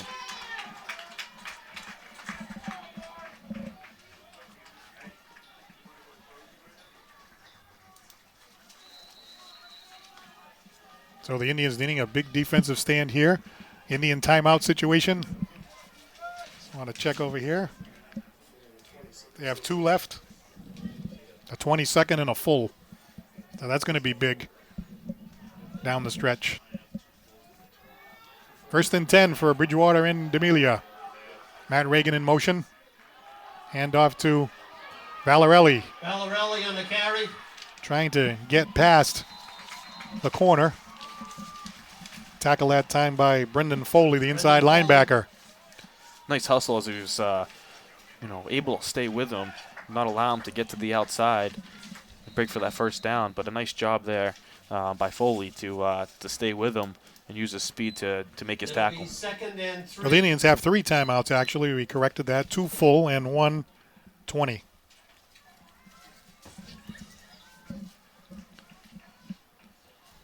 Second down and 3 from the 27. Play action. D'Amelia off to Johnston. Johnston is complete. Johnston is in the end zone for a touchdown. Kyle Johnston, his second touchdown of the night. This one from 27 yards out. And it is now a two-possession game in favor of Bridgewater Raynham. And Kyle Johnston with his second touchdown, like you said, of the day. Another play action. Very similar play that we saw to the touchdown in the first half, as Johnson was left uncovered this time and was able to go in for the touchdown. So very similar play that we from the Bridgewater's first touchdown in the first half. George Lampros attempting the extra point, held by McNaughton. On the extra point. And Lampros splits the uprights. So Bridgewater Raynham now has a 17-6 lead 2 minutes and 11 seconds. with 2 minutes and 11 seconds left here in the ball game. Bridgewater Raynham 17, The Indians have played Bridgewater Raynham tough all game long, and a couple of things that went against them. Obviously, that fumble that was not called when Tisdale chopped the ball away. You have the pass interference call, what appeared to be a pass interference call against Bridgewater Raynham. The flag was down on the field and everything, but the officials decided not a catchable ball. And you put a couple of those things together, and, of course, the broken play on the extra point. That was big because the whole time you're playing the second half, you're thinking, okay, it's a one-possession game when it really should be tied right now. Now the one-possession game has become two. Right, and we talked about that earlier about the two calls and the fumble. kind of being the story of this game. And you're going to have games where things aren't going your way, but it's how you respond to them that makes you the team you want to be. So we'll see how Dartmouth responds. We've seen some magic in the past, right? With kind of a 2-score game here. So we'll see how it plays out. So it's a 10-point lead, 16-6 in favor of Bridgewater Raynham, and George Lampros getting ready to kick off. Line drive right down the middle, picked up by Tisdale at about the 8. Tisdale on the carry. Tisdale on the move. Tisdale at the 40, to the 50, in a race down the sideline. Tisdale tackled at the enemy 30. And he's brought down on the play. A return of about 65 yards. You saw them do it yesterday on the kickoff to start the game. As you saw Tisdale to the outside, and it looked like he was able. There was a flag on the play, so this play will be pending. But looked like towards the end of that play, he was just going to get enough speed to kind of break away from that last tackler there. But unfortunately, they were able to bring him down. As we take, I believe the penalty is going to be on Bridgewater Raynham to be offside, so that'll be declined. So Dartmouth will get the ball. You see here, it looked like that last burst of speed he was going to get through, but unfortunately it was taken down. And Dartmouth with a chance to do something here. So about a 52-yard return that time by Tisdale. The penalty will be assessed now, so that moves the ball from the 30 down to the 25. So the Indians, 2-possession game, 2 minutes left, but still in business. 4 wideouts. Jacobson to Craig.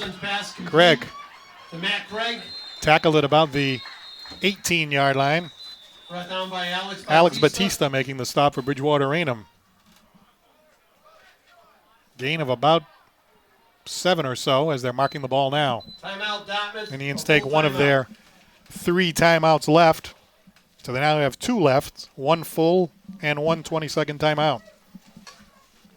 Tell the Indians they get that ball out to Matt Craig. Matt Craig always makes the most out of what he has after he gets the ball in his hands. It seems like they haven't really been able to get him going as much as they maybe would have liked to throughout this whole game here. He was the receiver on that, pass interference call down the sideline there, but it seems like they haven't really been able to get him going as much as they usually like to do. But, Matt Craig has kind of a reputation of, late game heroics, so we'll see what happens here. Time the big enemy, of course, a 2-possession game. The Indians, if they are able to get in, are going to be forced with an onside kick situation, which is always a low percentage play, but that's the only avenue to get into the win column. But first things first, 2nd and 3 at the 18. Jacobson with 4 wideouts. Jacobson to the end zone looking for Matt Craig. Craig is there. Just can't bring it in. He was open, and he had the defensive back beat, but it goes off of his fingertips, incomplete. Alex Batista on the You're right, he had him beaten. It was a nice pass there by Jacobson as well. As you take a look, just off his fingertips and wasn't able to reel it in. But a nice throw there by Jacobson. And hasn't really been Matt Craig's day here today. 3rd down and 3. Now we have a timeout on the field. 20-second timeout. And is being taken by Bridgewater Raynham that time? Bridgewater. 20-second timeout. I believe so, for yes. Bridgewater. So a quick 20-second timeout. Clock stopped at 1:45. We get a look at the Dartmouth Indians sideline and quarterback Cole Jacobson. And Dan Buron on the Bridgewater Raynham side trying to hold on here as they have a 10-point lead with 1:45 to go. Indians need to get into the end zone very quickly because they need another score after an onside kick.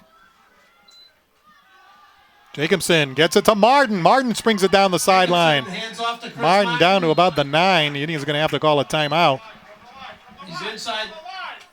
as they decide He to is inside the 10-yard spring line. Martin It'll be for a and first goal down, for so the it's a good Indians. run. I think they're just going to hurry up here. Under Bridgewater Raynham 9-yard line. Well, the clock stopped briefly for them to set the ball, so you're right. Jacobson rolling out, looking for a man, throws to the end zone, complete, and it's a touchdown. Matt Craig for an Indian brings the touchdown. ball in from the 9-yard line. There is a penalty marker on And the the play. Indians have cut the lead to Yeah, a, 12 men on the field let's for see, a Bridgewater. 4-point lead That now for penalty is Bridgewater declined. Raynham. Penalty against Bridgewater Touchdown Raynham counts. declined by the Indians. Let's take a look. Great patience there by Jacobson. As you see him, doesn't see anything, rolls out, and you're going to see Matt Craig right there waving as he gets Where open to attempt the extra point, Matt Craig on the and was able to hold. reel that in for the touchdown. Kyle Sequeira for the extra point.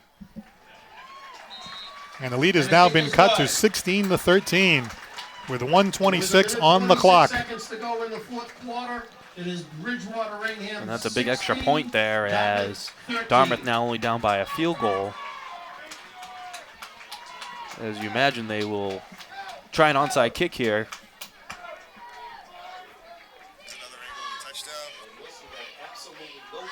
As we take another look here at the patience of Jacobson.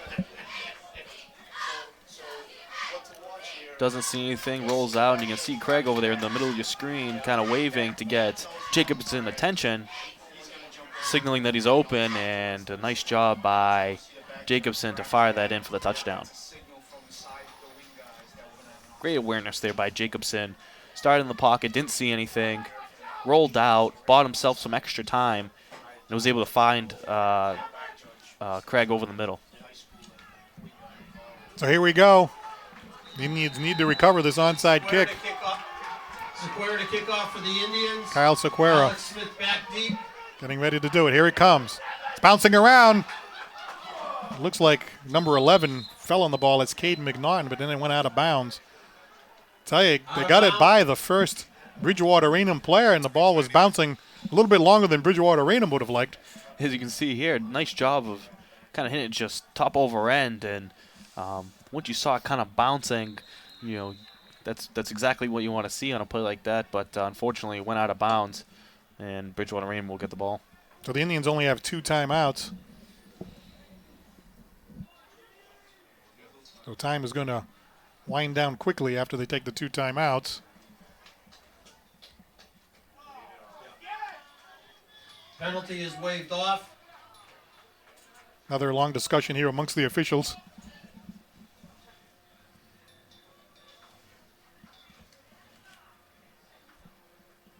Head coach Dan Buron, Bridgewater Raynham, having a discussion with the officials. The main thing here is Bridgewater Raynham has the ball at the 45-yard line. Tell you a couple of things you think back of: the pass interference penalty that was not called, and then, of course, the fumble extra point. Indians have been kicking extra points pretty much at will. And if, you know, Dartmouth gets the extra point there, it's a tie game. It's a tie game right now. Yep. Because that was really a 3-point swing. Instead of the Indians getting 1, Bridgewater Raynham got 2. And that's the difference in the game at 16-13.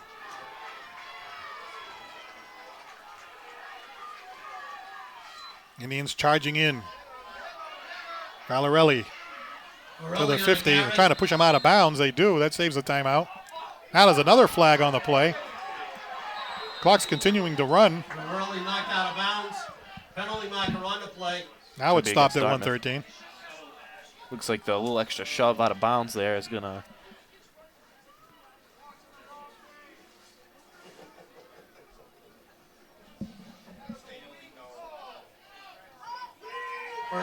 Personal foul against the Dartmouth Indians. Yeah, I think it was that one little extra shove out of bounds that caught the ref's eye.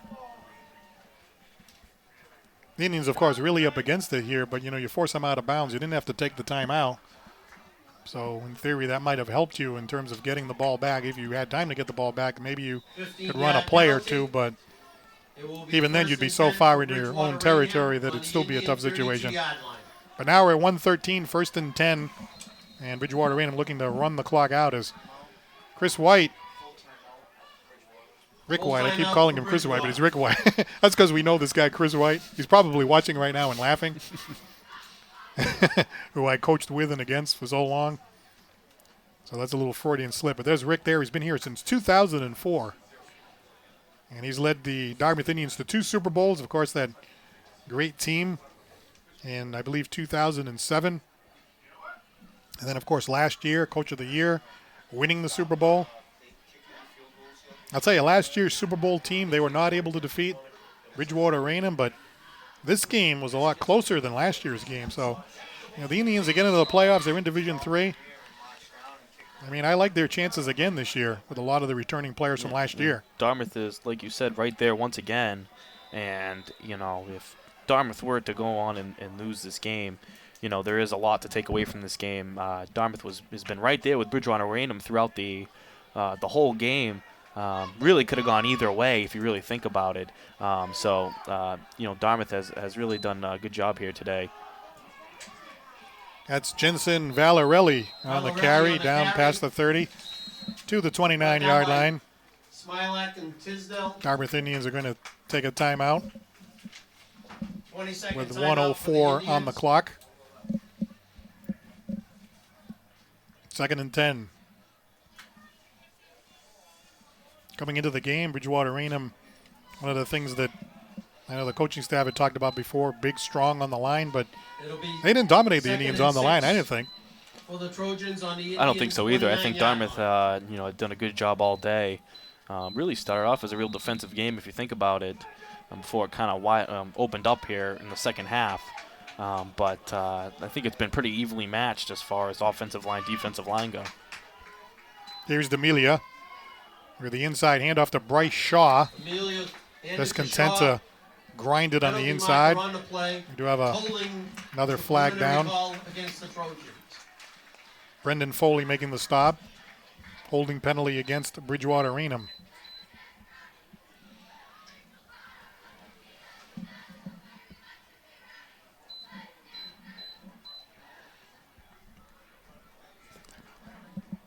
Holding on Bridgewater Raynham.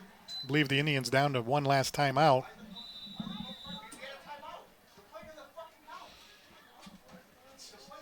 Looks like the clock is continuing ticking here. to run.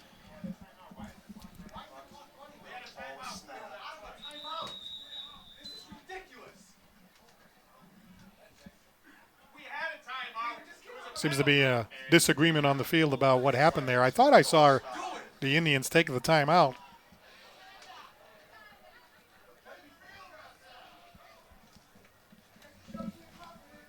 Clock continued to roll.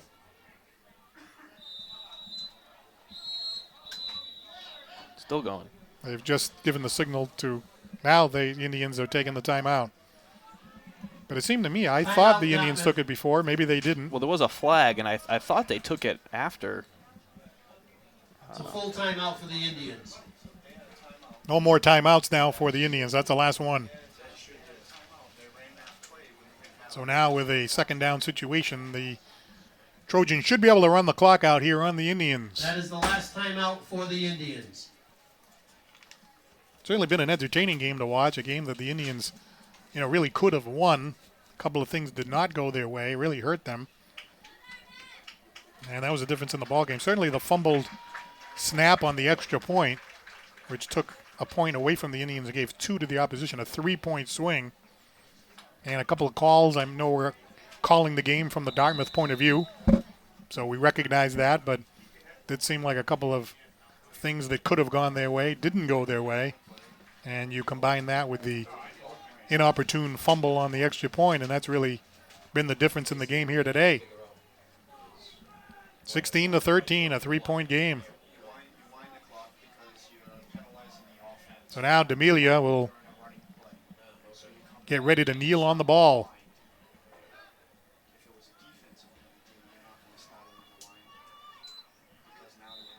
And he's going to step back and take a knee, and we're down to the last 40 seconds. So a quick recap on the game.